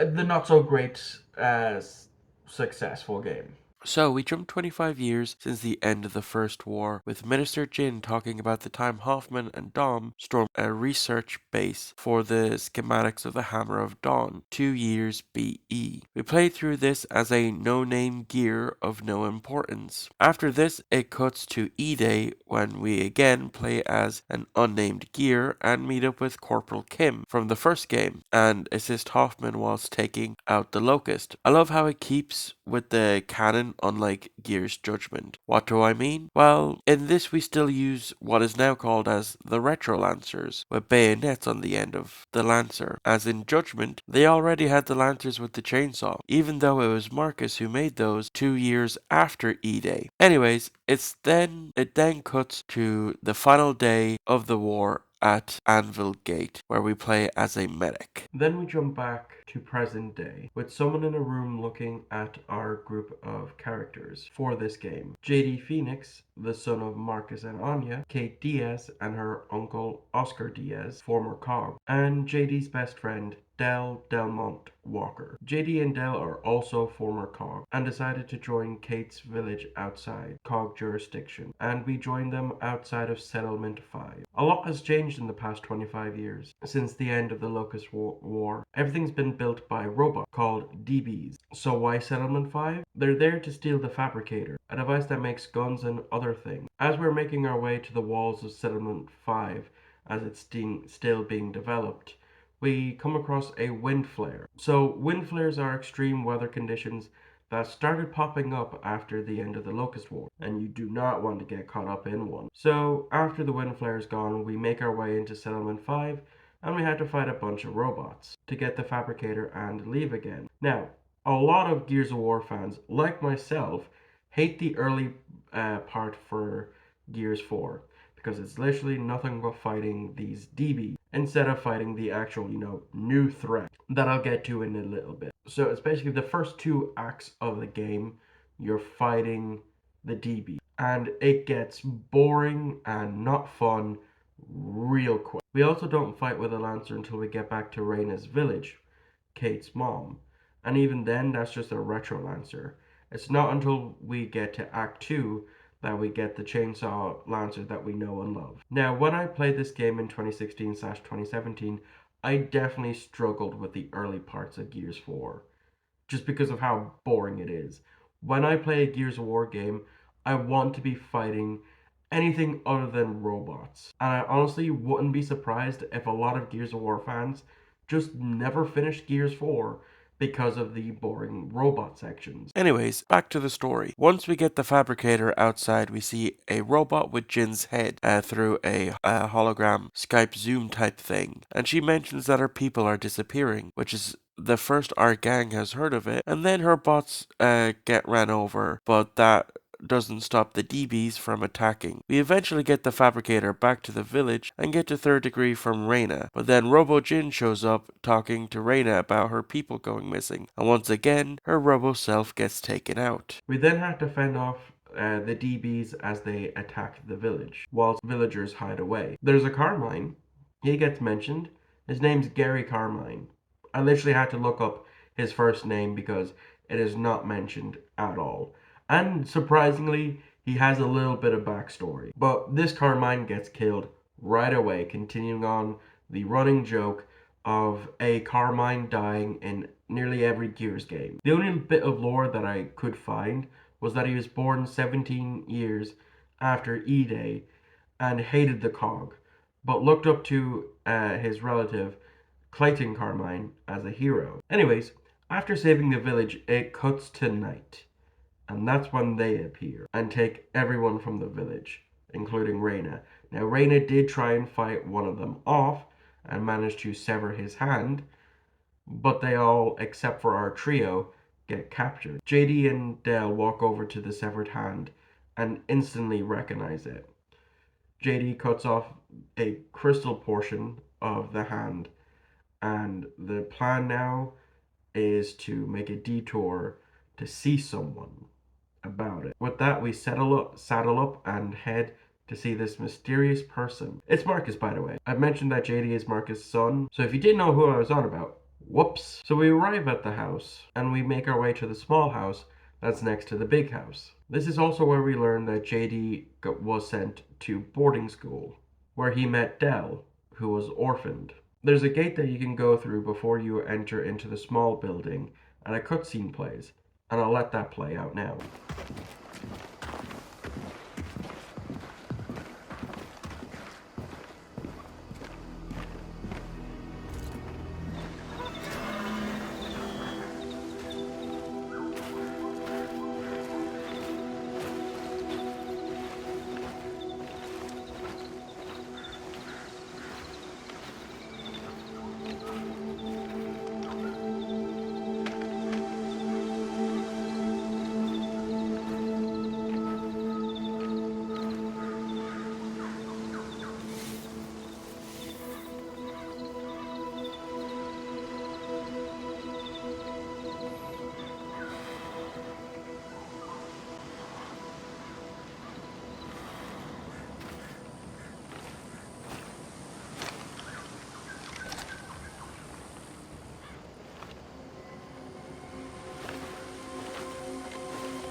So yeah, Anya has died in the 25 years since the end of the Locust War and the Lambent pandemic. But how? Well, not long after the war, Anya became the first minister of the new COG reform, and along the way met Jin and took her under her wing. Anya, however, it turns out, is infertile.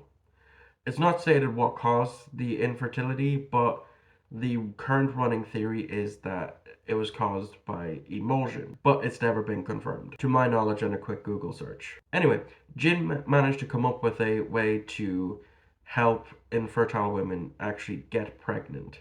And that's how we got JD. Eventually, Anya wanted to have a second child, and when she went to get the procedure done, that's where she unfortunately died. Marcus had her buried in the Stroud estate. Anyway, back to the main story. We make our way into the house and we come face to face with the legend himself, Marcus Phoenix. And it's a great scene. We also learn that Marcus tried to stop JD from going to join the new COG, and then also we learned that both Dell and JD went off to join the new COG, even though Marcus tried to stop him. Over the years since the end of the war, Marcus grew to not trust the COG, even though his wife was the first minister. In the early part of the game, an event gets mentioned involving JD, something that happened at a settlement 2 that has them now in line with the COG. We don't really know what happened, but it's why JD and Dell ran from the COG.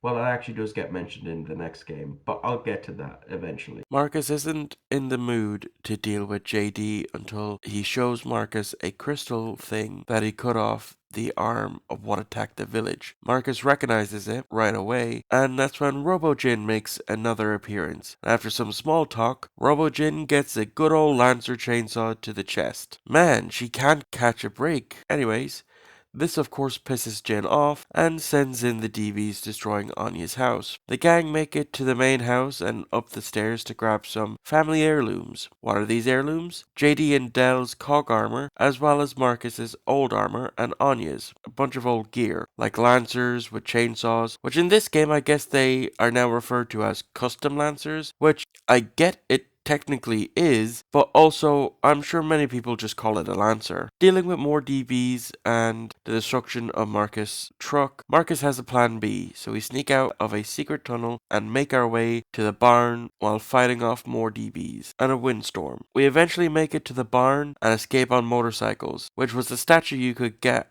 for the collector's edition of Gears 4, where it just had JD on it. At the start of Act 3, we make it to Fort Revel to find out more about the Swarm, as Dell coins it, and they ask if Marcus thinks that the Locust and the Swarm are connected. He doesn't know, but the crystal they brought looks like the same crystals the Locust turned into after the war, which was indestructible, so they buried them in different mines. Marcus and Anya oversaw the burial in the Osmin mine Bravo. We continue to move around Revel and we hear movement up in the roof area. As we continue, we spot these red pod-looking things, and Marcus chainsaws it open, and bits of human falls out. The missing people Jin was talking about. When we come to the courtyard is when we spot a snatcher. Marcus wants to lure it out with a grenade, but as he's swinging it, he spots some other snatchers who hit him with something, making him go down, and throw the nade over to us. As we try to shoot at the snatchers, the nade goes off, and in the confusion, Marcus gets snatched up in the snatcher and carried away. We fall back into a house, and after some talking, the new plan is to follow the snatcher as we keep hearing Marcus's comm, so that's what we do. As we move up in Revel, one of the pods opens with these things inside. These things are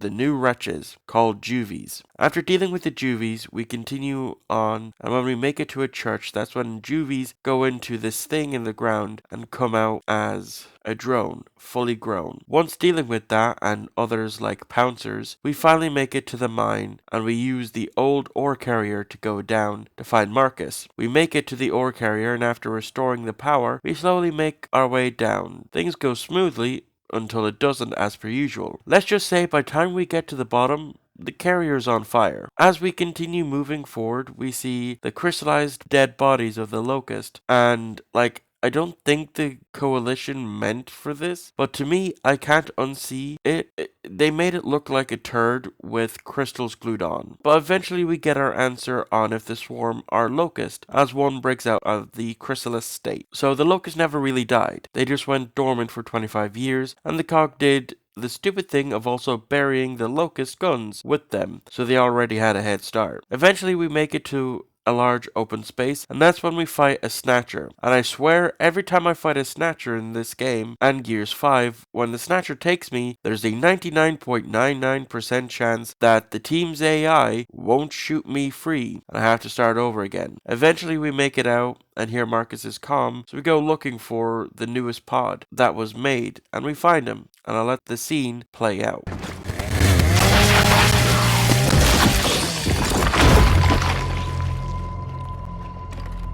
Oh, God.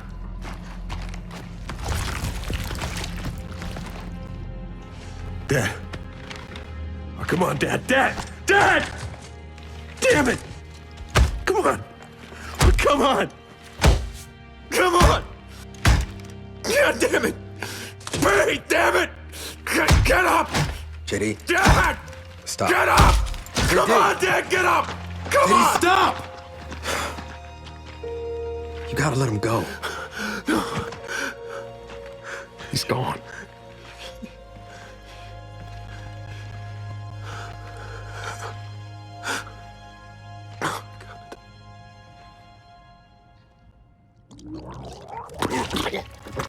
Help me get his armor off!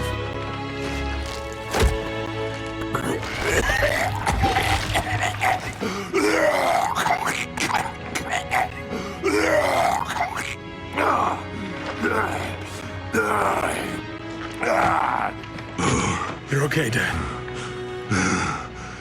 We got you.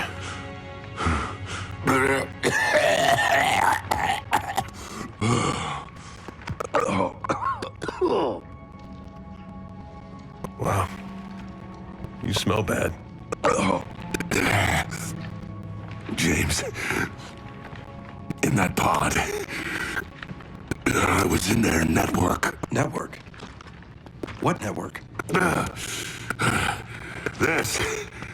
This whole goddamn hive. It's all connected. All the people they've potted. I could feel them. The locusts never die, James. Yeah, we figured that out. Kate. Your mother. What about my mother? She's alive. And she's not being treated like the others. Not potted. Where is she? Another grub burial site. It's not far. Take me there. Wait. Your people from the village. I felt them too. For a while.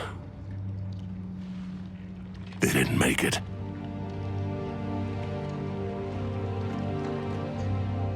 Oh, damn it. Oscar. Kate. I'm really Mourning our friends isn't gonna help my mom. All right. What's the plan to get topside? You're not gonna like it. When I first played Gears 4 in 2016/2017, I really thought they were going to kill Marcus off here, and if they had, I don't think I would have continued, because as I said about Dom, there is no Gears of War without Marcus. But luckily for the Coalition, it was a fake out. After Marcus is freed, he mentions that whilst he was in the pod, he was connected to the swarm and their networks, and could feel the other humans in the pods and where they were. Kind of like the Borg in Star Trek. He mentions that Reyna isn't being treated like the others by being potted, and that they're using the humans to turn them into juvies and then into drones to make a new army, and that the old Locusts are now called Scions, and that they are bigger than normal drones. He also said that he felt the people from Kate's village for a time, but then he couldn't, meaning that they're all gone, including Uncle Oscar. So now that Marcus knows where Kate's mom is, being held at another burial site, that's our plan of action. Once we make it to topside, Marcus asks if it's time to call in for some help, and JD turns that down straight away.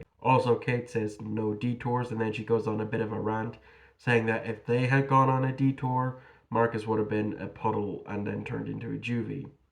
Which doesn't seem in her character from what we've seen so far. It literally just came out of left field. So we continue making our way to where we need to go, as well as fighting a bunch of swarm, including a new big boy that's kind of like a cedar, but isn't, as it shoots the cedars out of its chest and has big ass arms, and if you get close to it and it grabs you, it ragdolls you like Hulk did to Loki in the first Avengers film. These fuckers are called carriers. So we head up a dam in order to see what we're dealing with and fight Swarm along the way. Once we get to the top and see just how bad things are, we then decide to call for help. We make our way to a comms tower to hopefully contact whoever it is that Marcus wants to and deal with another windstorm. Once we get inside and we make our way to turn on power, as we enter one room, that's when we face the first boss fight of the game. A Scion, who apparently is called Speaker, not really much of a name like Rom or Scourge, but okay. Speaker was the one who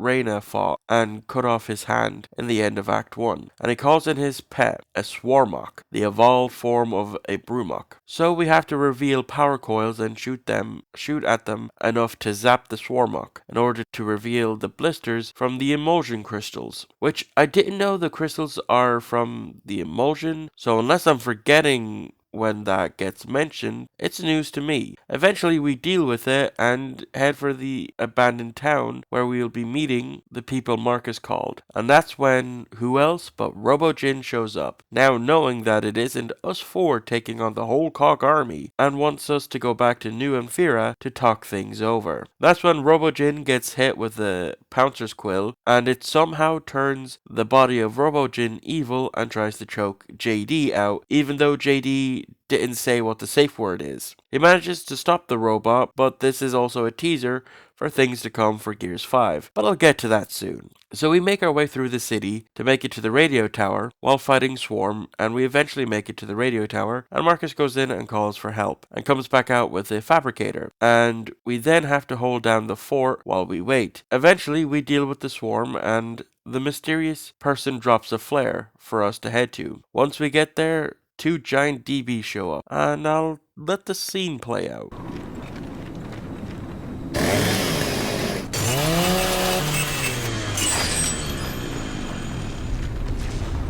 He said he'd meet us at the intersection just ahead. Something big's heading this way. Hey, Marcus! You jinxed us! Great job!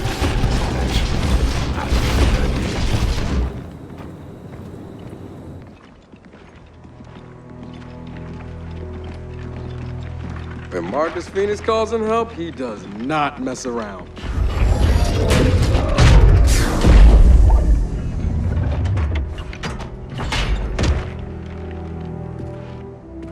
What? You don't call, you don't write? Hey, who loves you, Marcus? Woo! Been too long, Cole. Yeah, about 10 years too long. You remember James? Yeah, I remember him being a lot smaller. Everyone's small next to you, Uncle Cole. Uncle Cole? Excuse me, what? Didn't I give you enough toys when you were a kid? Oh, I've seen enough of your toys to last a lifetime, thanks. His toys. Kate, Dell, meet Damon Baird, CEO of DB Industries, whose bots have been trying to kill us for the last 20 hours. Hey, whoa. The whole killer DB thing? Jin did that, not me. Well, they've still got your initials on them. Let me know if any of this sounds familiar. You go AWOL from the COG, about 6 months ago, and somehow no one arrests you. Or even more recently, there you are, stuck in Settlement 5, and just magically, a bot transport cart pulls up and tells you to get in. Oh, seriously, Dad? You had this asshole watching out for me? I think the word you might be looking for is thank you. You sure you can handle this thing? You know the kind of day we've had? You wouldn't ask. JD's and Jack Jr., so one of you take second betting.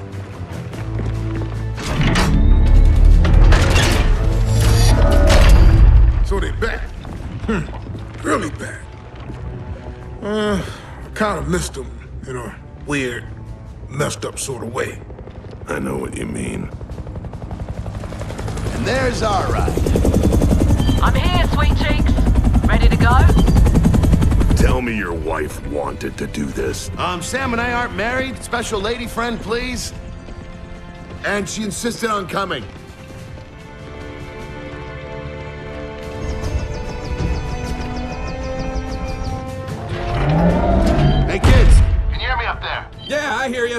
Meet us at the dam. Oh, and Uncle Baird. Try to keep up.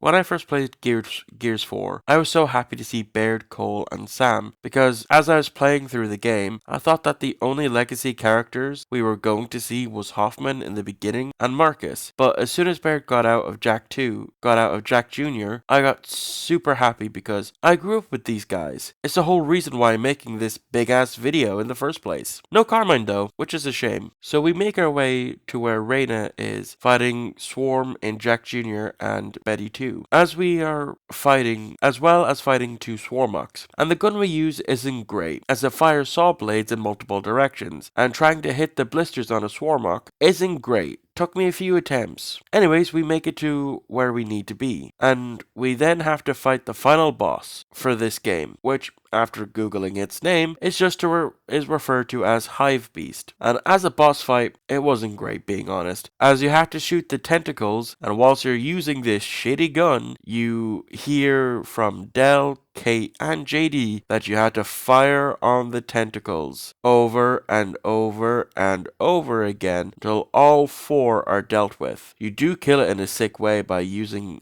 the blade of the Raven to cut its head in two. With the beast dead, we dismount and head inside to get Reyna, and I'll let the scene play out from here.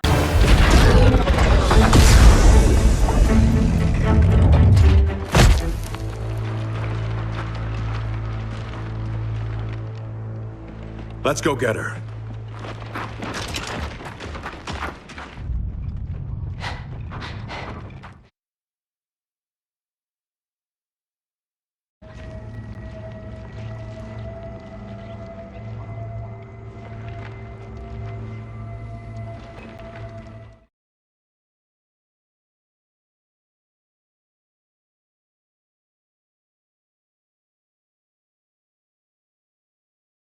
Didn't you? Yes. But I didn't know we'd find this.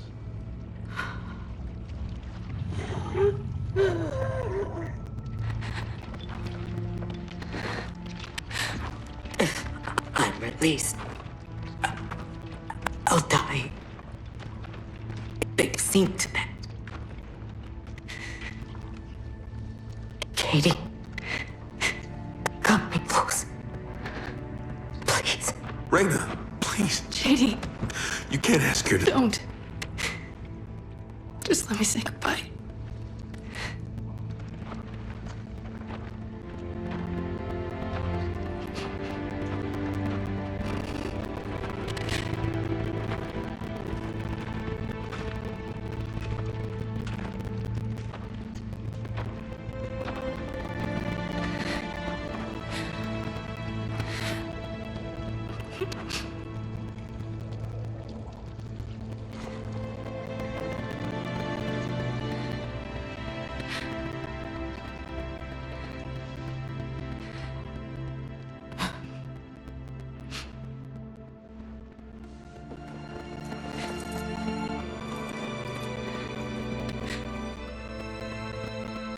Take it.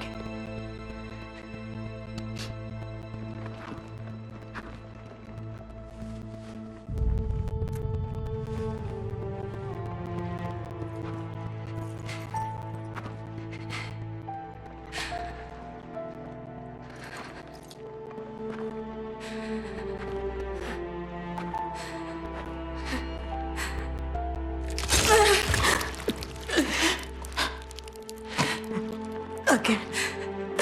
No. It's okay.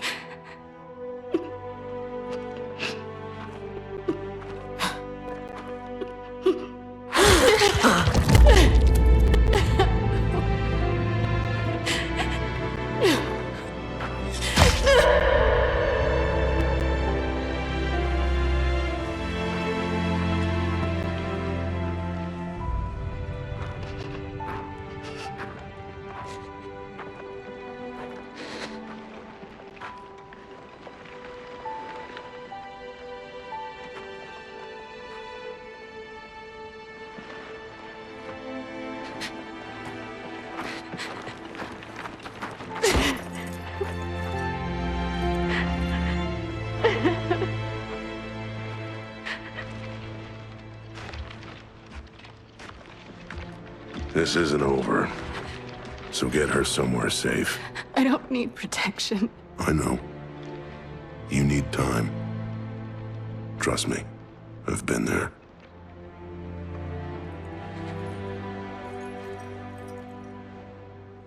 She wanted you to have that. It was my grandmother's. I never knew her. It's beautiful.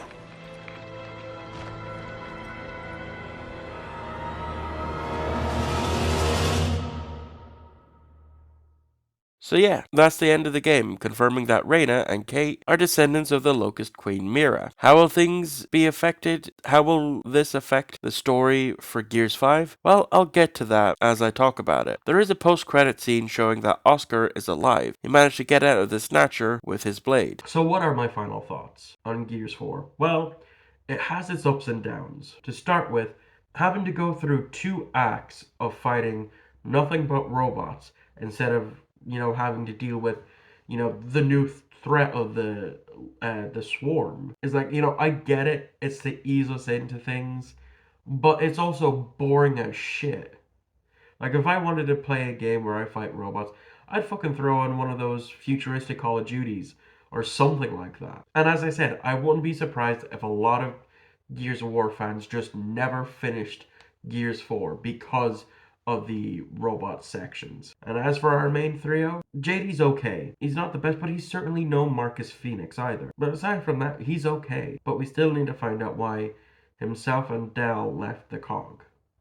But as I said, we'll get to that in the next game. Speaking of Dell, he has no character. He's just there. Tries to be funny sometimes, but he's literally just there. There's nothing from him that gets explored. I literally had to look up the fact that he was orphaned and spent a lot of time with young JD and Anya and Marcus at the Stroud estate. That's not mentioned once in the entire game. Yes, it is mentioned that he had a lot of happy memories at the Stroud estate, but that's it. Not that he was in boarding school, and not that he was orphaned. I literally had to find that out by looking it up on the Gears wiki. Now, I won't be talking about Kate because what I have to say for Kate, I now need to save for my final thoughts for Gears 5. All will be clear when I get to that. And what I do need to say is going to piss a lot of people off, because a lot of people just seem to hate Gears 5 because you play as a woman character. That's it. Now, this Gears 5 came out in 2019 at the height of the woman power movement type thing, where they had the whole women team up scene and Endgame.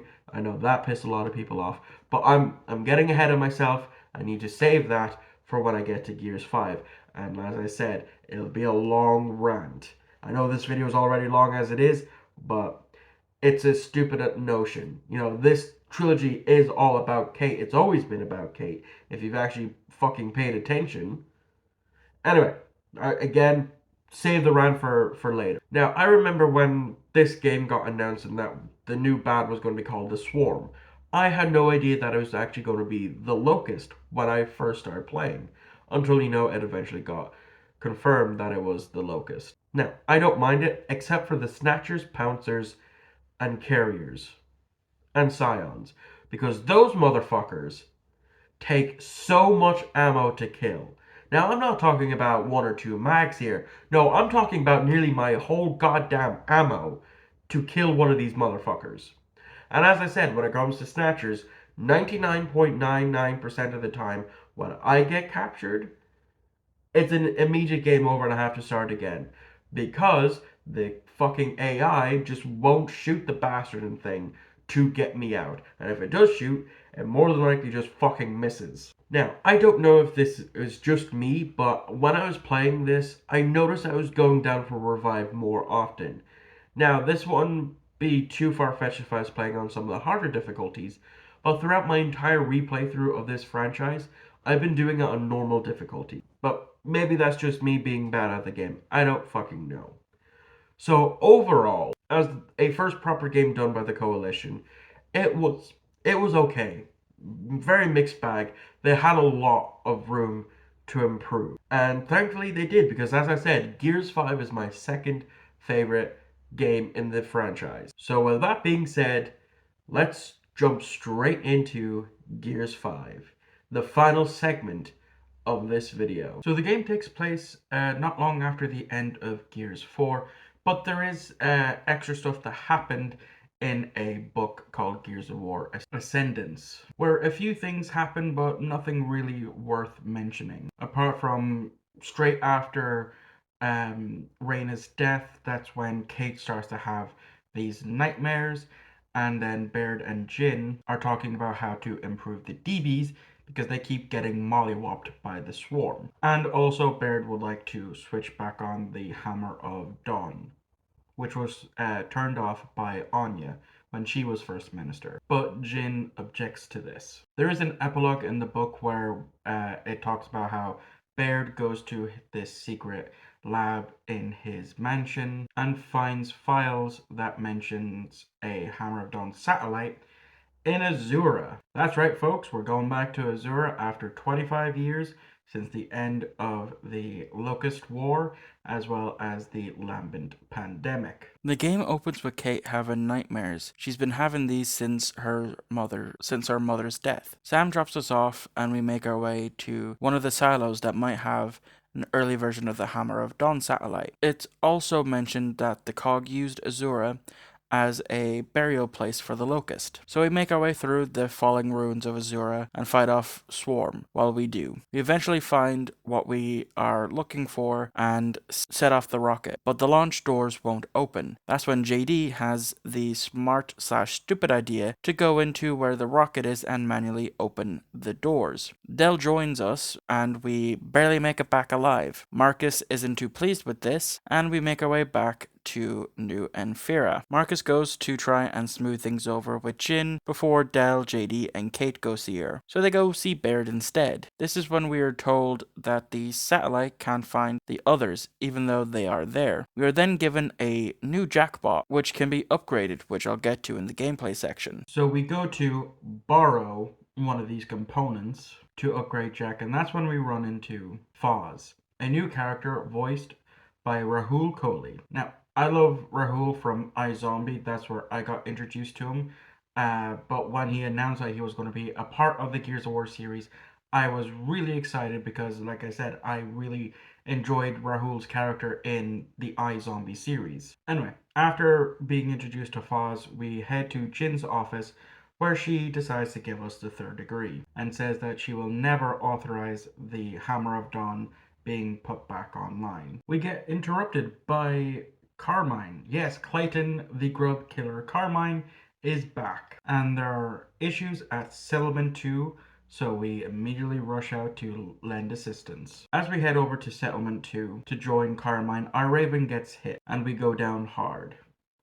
Del and Foz manage to jump out just in time, but when Del goes to get us and Cole, that's when the building collapses around us, and then JD and Cole are pinned down. Eventually we make it out and help to defend a convoy of Lizzie. Once that's dealt with, we make our way to assist Carmine. It's also here that we learn what exactly happened in Settlement 2, and that is some DBs opened fired on peaceful protesters, though Foz claims that, they were throwing makeshift fire bombs at them. But when it's brought up, you can tell that it still eats away at Del. And that's really probably the only character development he's going to get in this series. But I'll get to that later on. Anyway, we make it to Carmine, fight off a bunch of swarm, and that's when we get a new version of the Lancer. So we've gone from Lancer with bayonet, Lancer with chainsaw, and now we've got Lancer with grenade launcher. I'll stick to the chainsaw Lancer, thank you very much. We finally get to see Clayton, and it turns out he's become a teacher for new recruits. And then that's when Lizzie shows up, and it turns out Lizzie's a Carmine. And this is where shit goes sideways, as a new threat shows up. A new form of krill from the first game, called leeches. Or flock. They swarm around in a flock. They're really just leeches. And unlike the krill, these motherfuckers don't just eat you. If they get in contact with any computer with AI, they can take it over. With that, Dell and JD get separated from the two Carmines, Foz and Cole. As we make it outside, we get a new attachment for Jack, a way to heal ourselves. But as I said, I'll talk more on that when we get to the gameplay section of this video. So we regroup with Marcus and Kate in a theater, and that's when Jay Stratton gets brought up. And he's mentioned to be this big actor now since the end of the war, before this new one started, which is kind of a nod to Jace's voice actor, Michael B. Jordan, as it's in around this time where he kind of started to be more popular compared to when he voiced Jace in 2011 in the Gears 3 game. He wasn't all that known. I'm basing this off of just looking at his IMDb credits.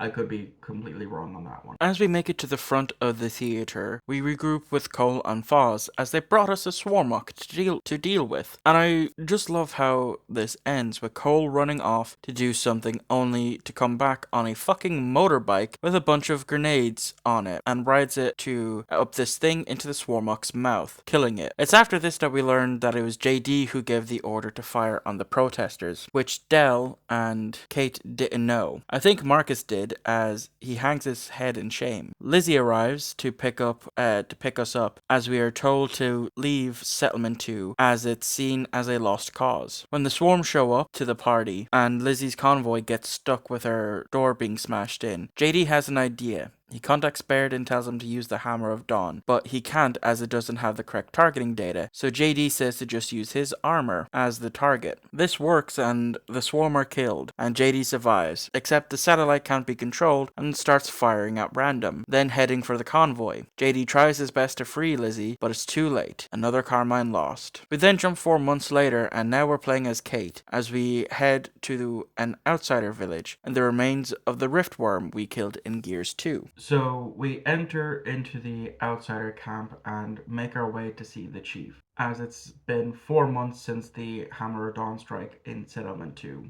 The COG have gone to all the other outsider camps and convinced them to enlist in the COG, except for one. We make it to the chief, and it's none other than Oscar. Now, Oscar did show up in the Gears 4 book that I mentioned at the start of this section, and has now stationed himself here since the end of that book. The COG have sent Kate to try and convince him to rejoin the COG since they're family, so she might be able to convince him.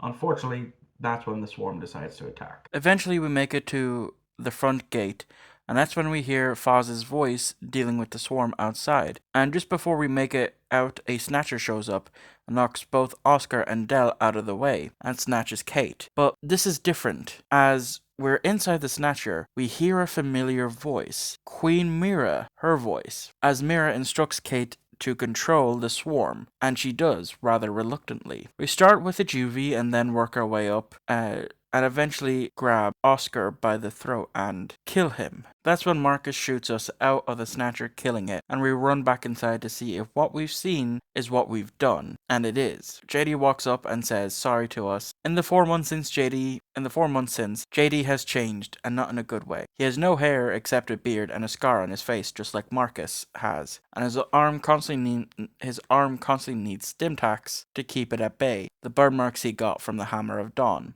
JD orders us to ship out, not giving us time to mourn Oscar, which Dell calls him out on, and that's when Kate says she's not going back, showing the necklace with the locust symbol on it, saying she needs to figure out what's wrong with her. Marcus has an idea on where to look, and he offers to go with her, but JD says no, that Jin would know he's gone missing, so Dell says he'll go and stay with her. With that, they all leave, and Kate and Dell go into a shack to get a skiff that Oscar had. Marcus feeds the data on where we're going to Jack, and it's the New Hope Research Center. I told you it would be important later. This then brings us to the first of 2 open world sections of the game. It was the big selling point of this game, except it's not true open world.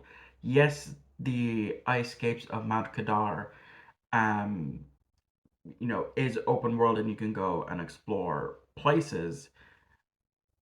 It's more akin to Pokemon Legends Arceus, rather than true open world where you still have to go, it's linear up until the open world section, and then it goes back to being linear after the 2 open world sections. This was brought on because in 2017, Nintendo released The Legend of Zelda Breath of the Wild, which was an open world game that done really, really well, and other companies tried to, emulate that success since its release. So, the open world section, what do I think? It's okay. Like, yes, in both open world sections, which the other I'll get to in a bit, there are side missions that you can do if you want, like in RPGs. And for this playthrough, I did them all for this section anyway. Finding a letter that Cole wrote to his mother, dating back to Gears 2, with the centaur we used to get to Mount Kadar, which is a cool Easter egg. You can also find old rigs and grind lifts that we used to use, and were used to storm the Nexus. The main thing about doing these side missions is you get extra power-ups for Jack, as you can only upgrade it so much, and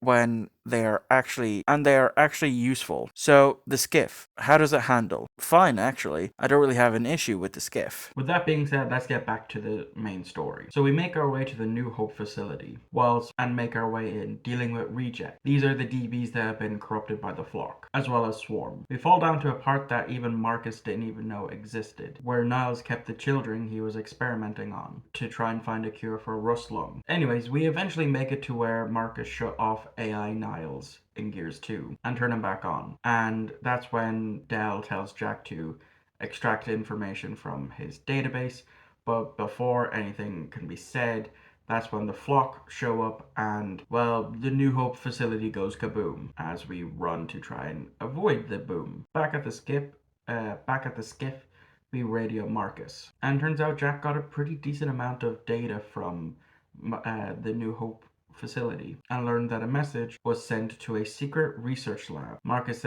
suggests that we go check the comm towers in around Mount Kadar to see if we can pinpoint exactly where this message originated from. So after going to the 2 towers and dealing with Swarm, we head to where the message was sent, and it's under a lot of thick ice. That's when Marcus says Baird mentions that there is an abandoned mine nearby, so there should be some explosives to help us get to this secret base. So that's our next objective. So the mine isn't exactly too far from where we're currently situated. So we make our way there, and once again we fight off Swarm. When I first played this section back in 2019, it took a while for me to get through this, mainly because of the scions, as well as you're crossing ice where if enough bullets hit it, the ice breaks and you fall under, and it's an instant death. But this can also be used to my advantage, as when scions come with their bastions, I can shoot the ice and they will go under the ice, killing them instantly. So then the bastions will go and find someone else to use a shield on. So once the Swarm are dealt with, we make our way into the mine, and that's when we realize that this used to be a outsider camp that has now been taken over by the Swarm, and all its residents have been potted. We grab what we came for and make it back to the skiff while fighting Swarm, and head back to the location where the signal was received, and Dell sets off the explosion thingamajig, and we fall down through the ice. After turning off the security systems for the secret base, we make our way inside and come face to face with another Niles AI. This one, however, can move around. As we walk through the facility, we see frozen corpses of people who, what look like, try to escape. We also see sires in the tubes, as Nile explains everything to us. So the New Hope facility was set up to find a cure for rust lung, the first stage of lambency. These sires are genetically altered humans, and that's not all. As we continue through, we see something different in a test tube, a locust. And it's here that we learn that the locust were also genetically altered humans. There's more, so I'll let the scene play out. Especially interesting.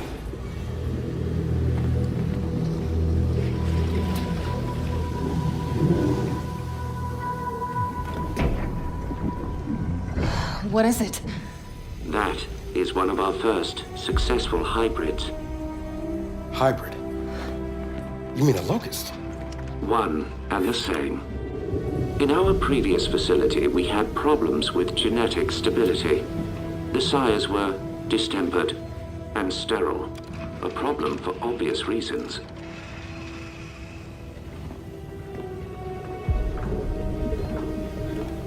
But the locust were different. Highly controllable, the perfect soldiers, and blessedly able to reproduce. What made them different? Their cells. You see, the emulsion miners' children provided a marvelous genetic repository, as did the indigenous creatures of the Hollow. In all of your genetic research, it's in here? Of course. Oh, shit. Hey, Jack, come here! I need you to download everything off this terminal.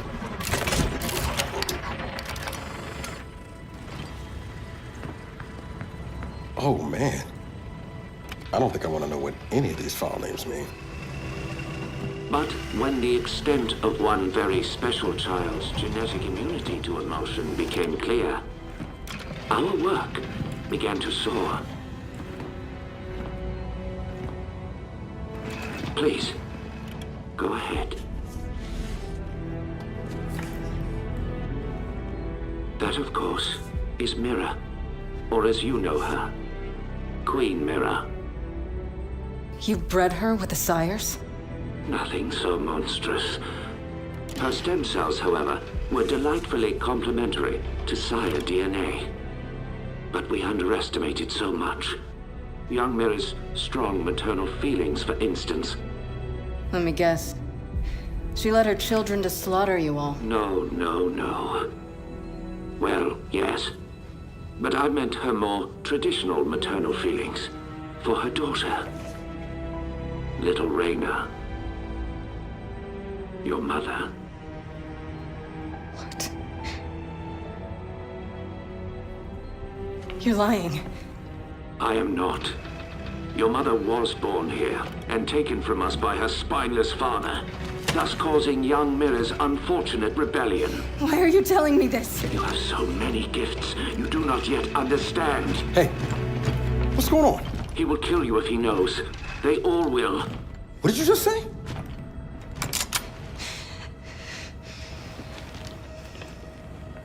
Hey, what are you... Why did you come here with me? What did JD tell you? Kate, I am not gonna hurt you. No? Maybe you should. Or maybe I should. Hey. That would indeed sever the link between you and the Locust. Now, shut up! I won't let them do to me what they did to my mother. Your mother? And what did they do to your mother? In the hive, they changed her. It killed her. I killed her. But that is the process that allows them to learn, to grow. Without a queen, they remain unguided. See? I'm a weapon. No. You're not. Back in the village, when I was inside that snatcher, I was controlling them.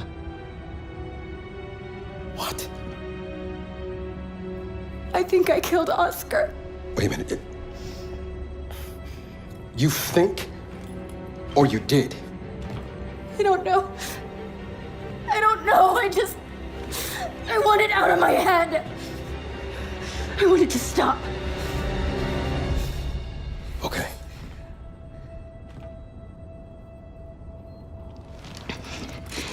And you're gonna stop it.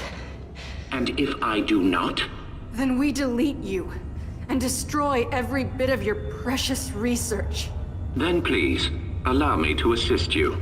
Okay, so let me explain further with a bit more information. So at the New Hope facility, that's where Niles experimented on miners' children in order to find a cure for Rustlung, because as I said, that was one of the big things that happened to anyone that was exposed long term to emulsion. Remember, it's a parasitic liquid, and the first stage to lambency is the Rustlung. Though throughout his studies he came across this girl that intrigued him very much. She seemed immune to Rustlung and the effects of emulsion, prolonged exposure to emulsion, and didn't seem to age. Her name was Mira, the future Locust Queen. Now, most of the children ended up mutating when Niles crossed their DNA with the native creatures of the Hollow, thus creating the Sires. Eventually, the COG shut down the New Hope facility, but not before they managed to move to a secret base in Mount Kadar. And once the New Hope facility was closed down, it was classified. So only the chairman knew, Chairman Prescott, and the first ministers knew. So Anya and Jin. And of course, Marcus and Delta, the original Delta, knew because they had to go uh, and find out more information about the Nexus in Gears 2. So at the secret base in Mount Kadar, they continued to do research. So not only was Mira immune to the effects of emulsion and rustlung, she was immune to the native creatures of the Hollow's DNA. So they then crossed, and I'm going to have to look down at the script for this because I'm going to butcher this otherwise. They crossed the embryonic stem cells of Mira and the DNA of the sires, thus creating the Locust. Over time, Mira grew up and saw that the Locust as her children, which then led to her being the queen. But during this time, Mira had a daughter, Reyna, and one day Reyna's father tried to escape with Reyna and a bunch of other scientists and geneticists. Most died in this escape, but Reyna did survive and then went on to have Kate. Niles thought it would be easier to tell Mira that Reyna passed in the escape, that she died, thinking that this was the best move. He thought wrong, and this then led to Mira leaving the secret base in Mount Kadar and going further into the Hollow with the Locust. Niles says he has a way to sever Kate's connection to the Locust/Swarm, and then brings Kate and Del to this place. And that's where we get introduced to the Matriarch, the original Berserker, the first successful hybrid of Mixin, and was the one to link Mira with the Locust and any of Mira's offsprings. Whilst trying to sever her link, Kate inadvertently placed Queen Mira's consciousness into the body of Reyna, completing what the Swarm had planned to do to Reyna in Gears 4. After Del frees us, we follow Robo Niles along the way and we find his dead human body and accidentally release the Matriarch. So that's where we have to that's who we have to fight. And I won't lie, it's a tough boss fight, the toughest in the series so far. It definitely took me a few times to kill it. So how do you kill it? Well, there's a red glowing patch on its back that you shoot, and if it lands in ice water, it freezes for a bit so you can fire a few rounds. This took me several attempts to kill, as I would get it to half health and then I'd die, having to start over again. This took me almost a half hour to kill, so not as bad as the Brumok in Gears 1 remastered at the beginning of the video. With the Matriarch dead, we head topside when Marcus and Baird shows up and tells us of a new plan of action to get the Hammer of Dawn operational, because some of the files that Del had recovered pointed them in the direction of UIR territory, which had a secret Hammer of Dawn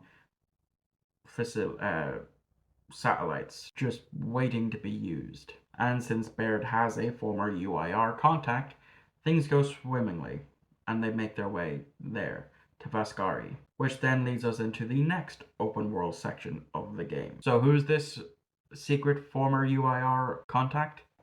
None other than Paddock. And it's nice to see that he's still alive after all of these years and has since left Havo Bay. It's been a few weeks since Kadar, and the Swarm have changed their tactics. They're now making their own guns, as well as the drones are now wearing armor, which most of the drones didn't up to this point. The goal?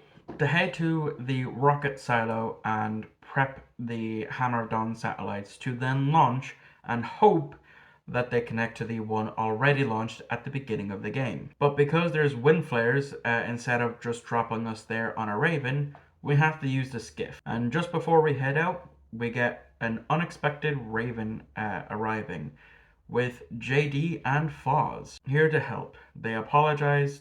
Well, JD apologizes for how he's been treating them the past couple of months, and then they head out. So like I said, just like with Act 2, this is the open world section once again in Vascari. And there are side quests as well, like such as finding the Hammer of Dawn targeting beacons, and turning on a water supply. So we make our way to the rocket silo, and once we get there, of course, like always, we fight the swarm. And once we've done that, we prime the nose cone with the satellites, and then we have to make our way to find the actual rocket portion, which is on the other side of the map. So we make it to the turntable and send the rocket straight there. And after just barely making it back to the drawbridge to lower it, the rocket makes it back to the silo. So once again we head back and attach the cone to it, and then ride it to the launch pad. And after dealing with two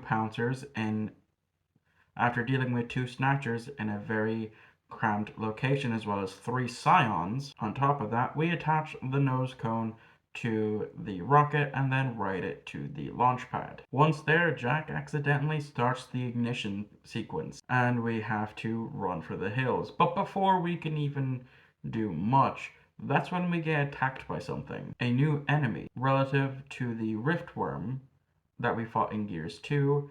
It's the Kraken. Yes, literally this thing is called a Kraken.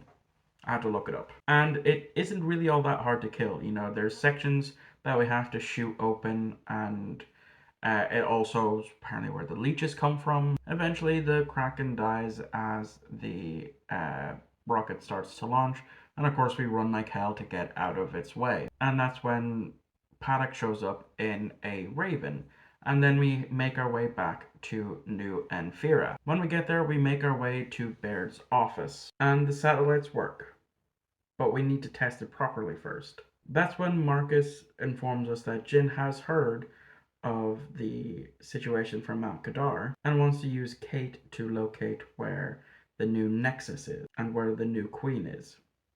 Obviously, Kate refuses when Jin shows up with some Onyx guards, and she tries to have Kate arrested. But before any of that can happen, New and Old Enfira are being attacked by the swarm. So we make our way to Carmine, and he hands us the targeting beacons for the Hammer of Dawn and instructs us where to place them. And, well, this is the last time this group of friends are really going to be here all together. But I'll explain that shortly. So we move about Old Enfira and place down the targeting beacon while fighting off the swarm and a swarmax, which when I was playing that section, I was the only one that was firing on it. For some odd reason, the AI just wasn't working for the other teammates, but I took it down eventually. So after we plant our targeting beacon, we get word that Paddock's Raven had been shot down. So we head to assist without Marcus. Marcus stays back to keep an eye on his targeting beacon. And so that's what we do. We assist Paddock and we set up his targeting beacon. But this section took quite a while. And it's because of the fucking scions using boom shots. Like, it's the one thing that I hate from these two games is scions using boom shots. The amount of times I've had to fucking redo this section over and over and over and over and over again because of the fucking boom shot would be an understatement. So after we prime the targeting beacon, we have to fend off some swarm, pouncers, and snatchers. And once that's been dealt with, a cutscene plays, which I'll now let play out. Baird, we're all clear here. Are the beacons synced yet? Because if not, you may want to hurry on that. Oh, don't you worry. I see him.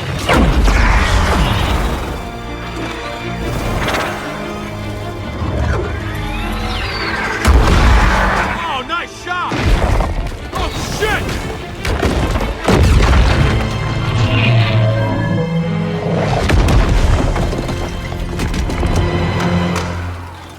What happened? The beacon!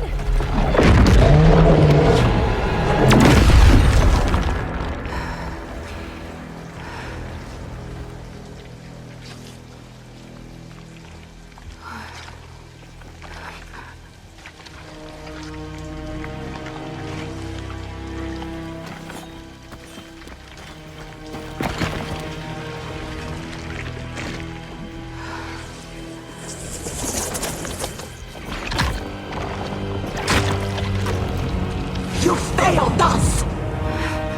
Failed us? What are you? We are what you could have been. You might have her body, but you're not my mother! Go, now!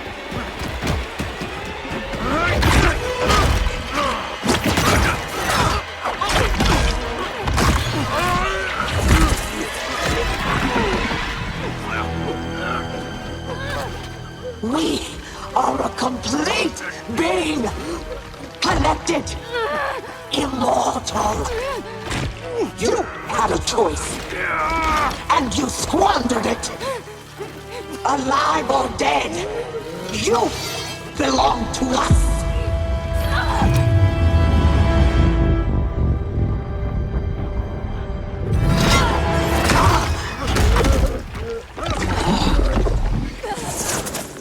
You've made your choice.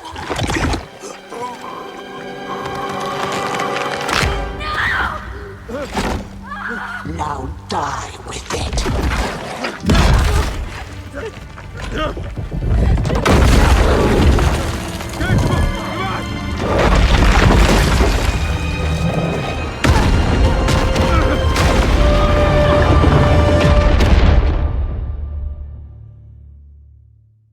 So yeah, you have to choose who you save. And in 2019, I made the same decision that I made today, and that was to save JD over Del. And here's why. So as I said in the Gears 4 section, Del has no character.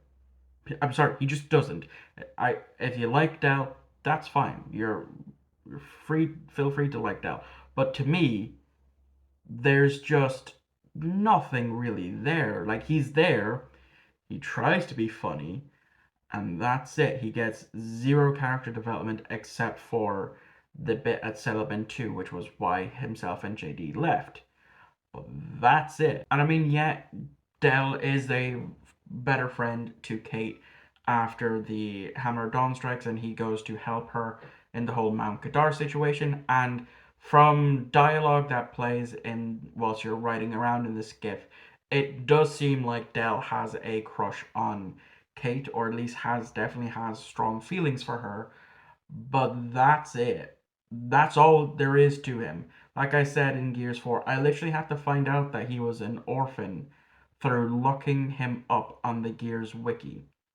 You should know that's bad if I have to literally look up stuff that should already be explained in the fucking game. So then why JD? To me, JD still has a long way to go to redeem himself after the information that gets revealed in this game. And he will get there by saving him. And on top of that, I'm a Marcus fan, so of course I was going to save JD, so Marcus won't have to go through losing his mother, his father, his brother, and his wife, and then his son on top of all of that, leaving that the Phoenix's name dies with Marcus. I wasn't going to do that to Marcus. And I know a lot of people did. Had the same thought process that I did, because if you look up the differences of when Marcus finds out about each death, because as you've seen, it's you choose who lives and who dies, and that the rest of the game plays out differently depending on who you saved. Looking at the comments, a lot of people chose to save Marcus because they didn't want him to go through the heartache of losing yet another person in his life. Now, there lies a problem with having the choice of who to save instead of just killing one of them off. And that's how it's going to be covered in Gears 6. Because we still have no word on it. Granted, COVID played into a large part of why we probably haven't had a Gears game yet. How do I want it to be handled?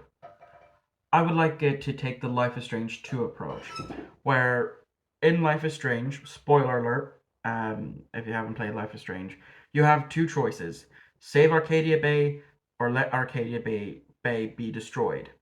And then when it goes on to Life is Strange 2, you're then asked, did you either save the bay or let it be destroyed? And then that, depending on which one, influenced a certain section of that game. So that's what I would like to see Gears go down the path of, and not just the path of choosing who lives and who dies for us, even though they already give us the choice in the first place. Now, do I think it was a good idea killing off one of the main three? No. I don't. And here's why. JD has a good chunk of character development. You know, he's Marcus and Anya's son, so he has a lot of potential to live up to, and that of course causes a rift with his father, which is why playing 4 and 5 you see them kind of arguing all the time. As also why, you know, JD didn't want to turn to Marcus in the first place, but it reluctantly went when he realized that it was, you know, something Locust related in Gears 4.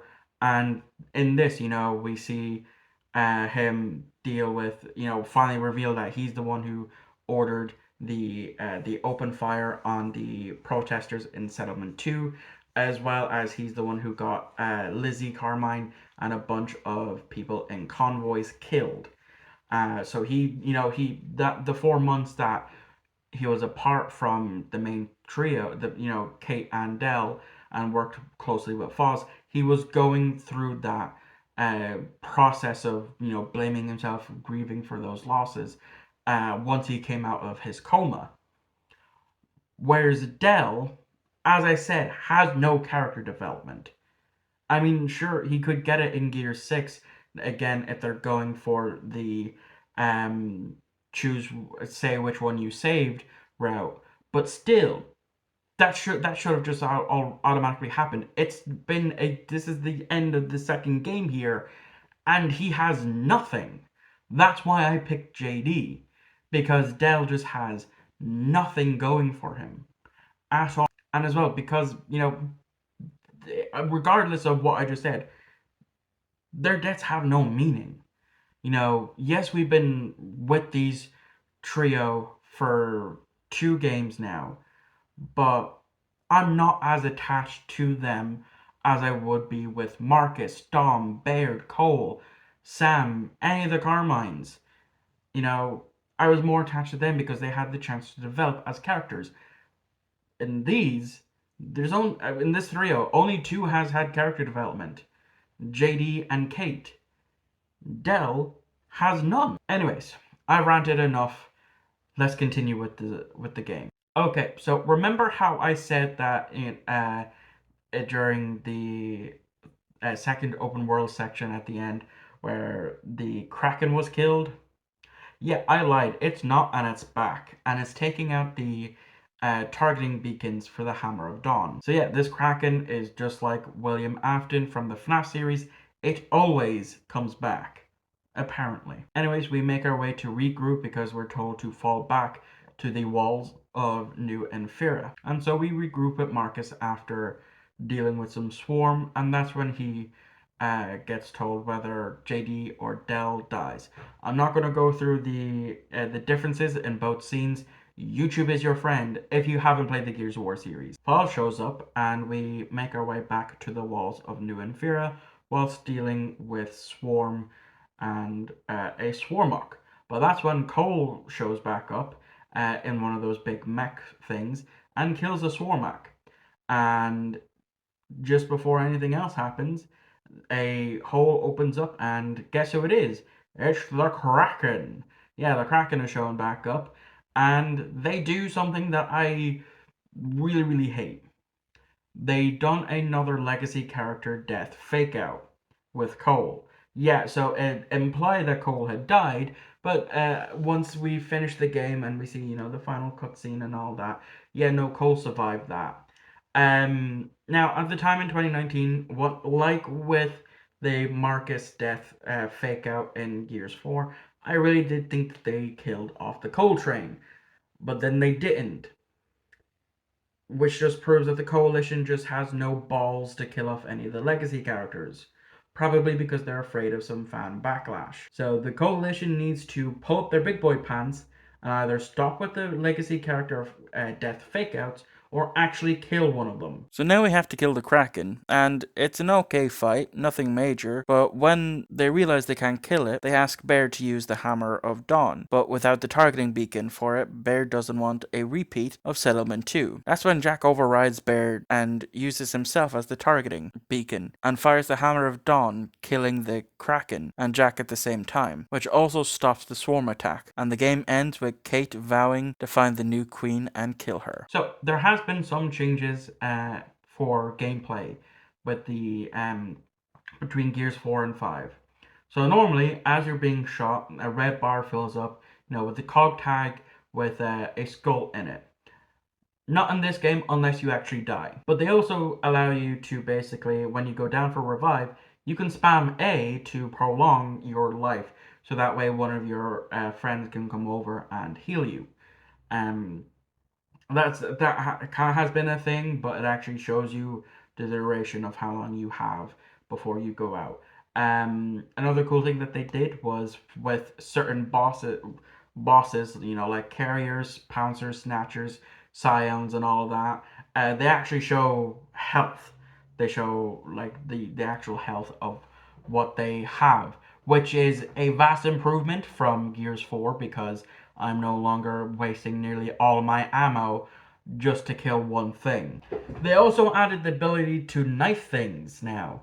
Yeah, you press B to knife, which used to be the button you pressed to trigger your chainsaw on your Lancer. That's now moved to the reload button. So yes, reload and use your chainsaw on your Lancer are the same fucking button. And I hate it.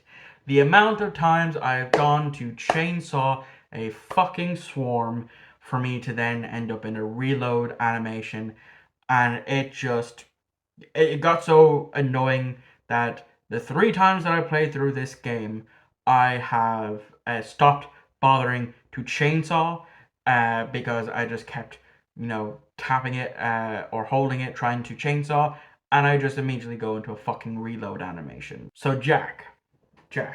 I fucking love Jack, but he's overpowered in this game. So one new thing that they introduced for gameplay wise that changes things is new abilities for Jack, such as Flash, Pulse, make you invisible, give you a shield, heal you, and hijack Swarm and other parts of the Swarm. But yeah, it's overpowered because of the healing. And you can upgrade these attachments, and they give you, like RPGs, they can give you additional effects. So I had maxed out the healing. So by maxing that out, it meant that Jack could, if he was nearby, could heal me with like one of my teammates could.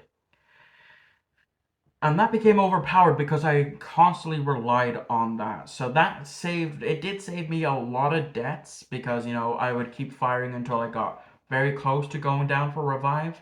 And then I would just use Jack's heal. Or if I had gone down for revive, I would use Jack's heal instead of waiting for one of the AI teams to come over to heal me. And so that's why I'm kind of glad that they did kill off Jack in this to take away his OP-ness. I think the Coalition realized by the end, like, oh god, we made Jack OP. How do we solve this? The answer was to have Jack self-sacrifice himself.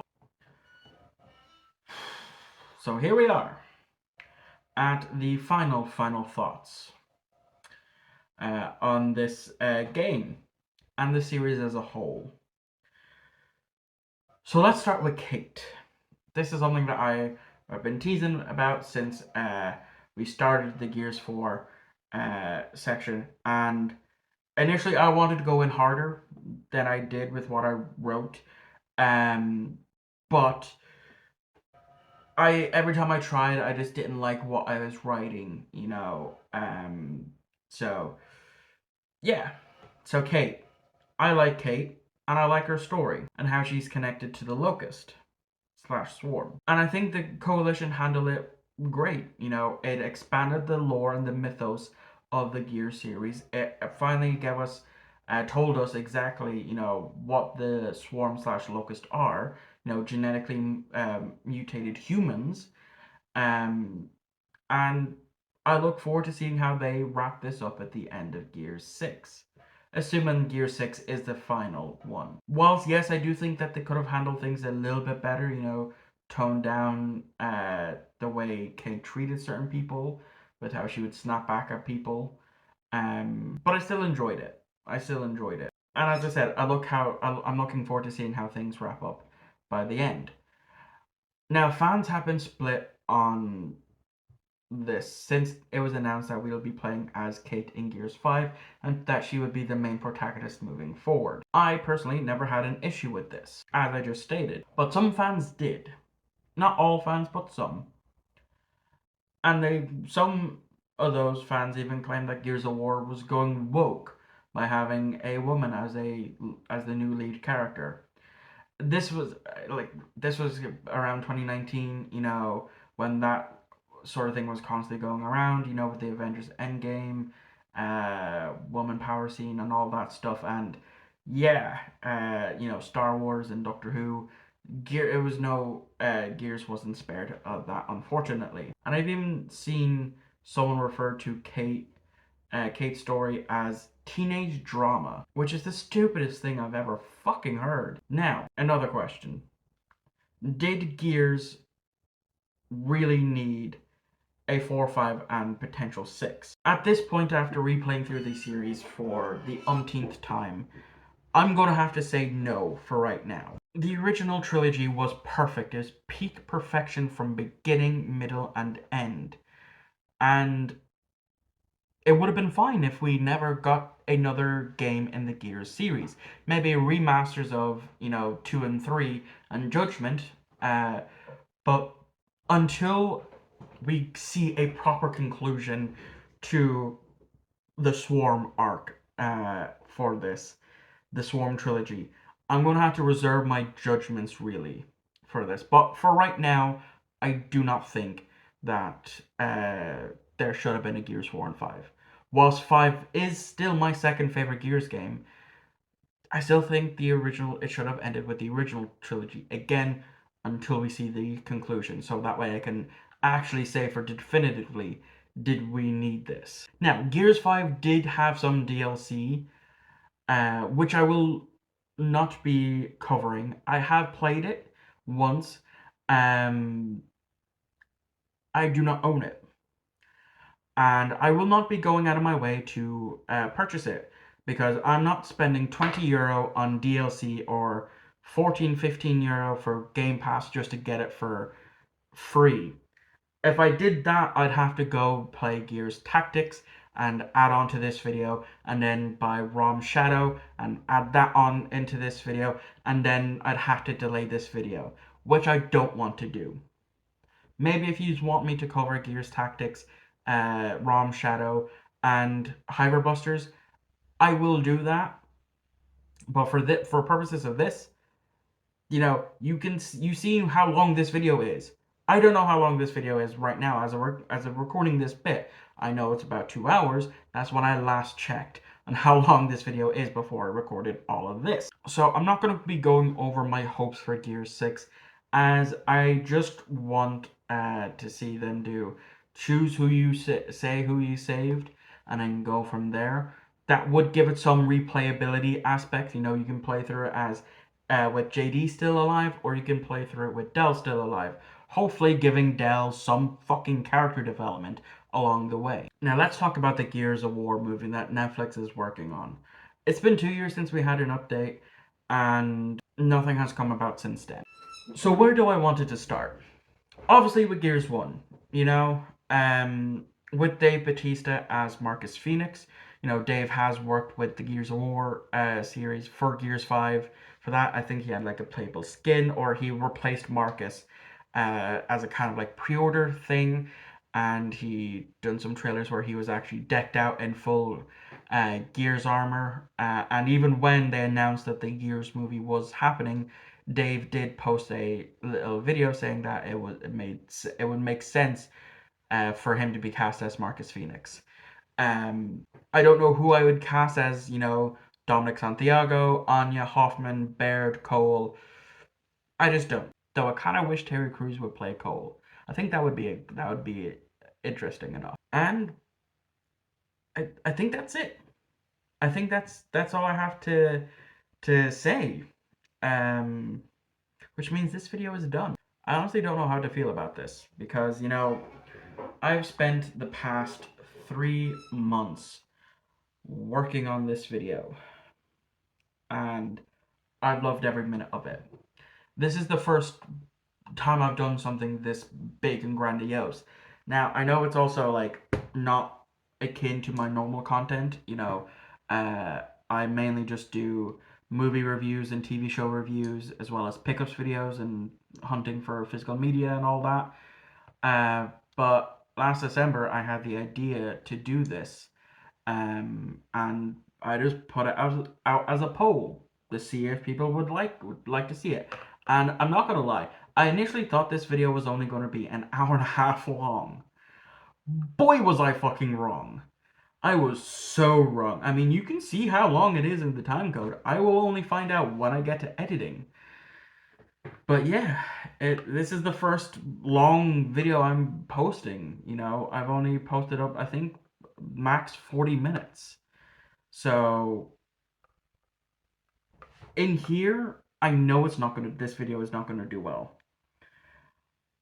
But I think this is a great video. This has been a great video. Every time I finish one of these sections, I watch the video back from the beginning at ×2 speed on CapCut, which is basically how I've edited this entire thing. I played the games on my Xbox, managed to record up to about 10 minutes of footage each time, sent it to the Xbox app, downloaded that onto my phone, recorded the audio on my other phone because I have a decent headset and that other phone has a headphone jack. And, I've had a great time doing this.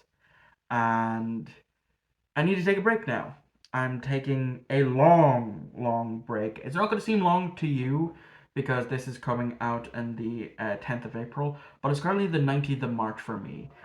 So I will definitely be taking a long fucking break before I come back to making content,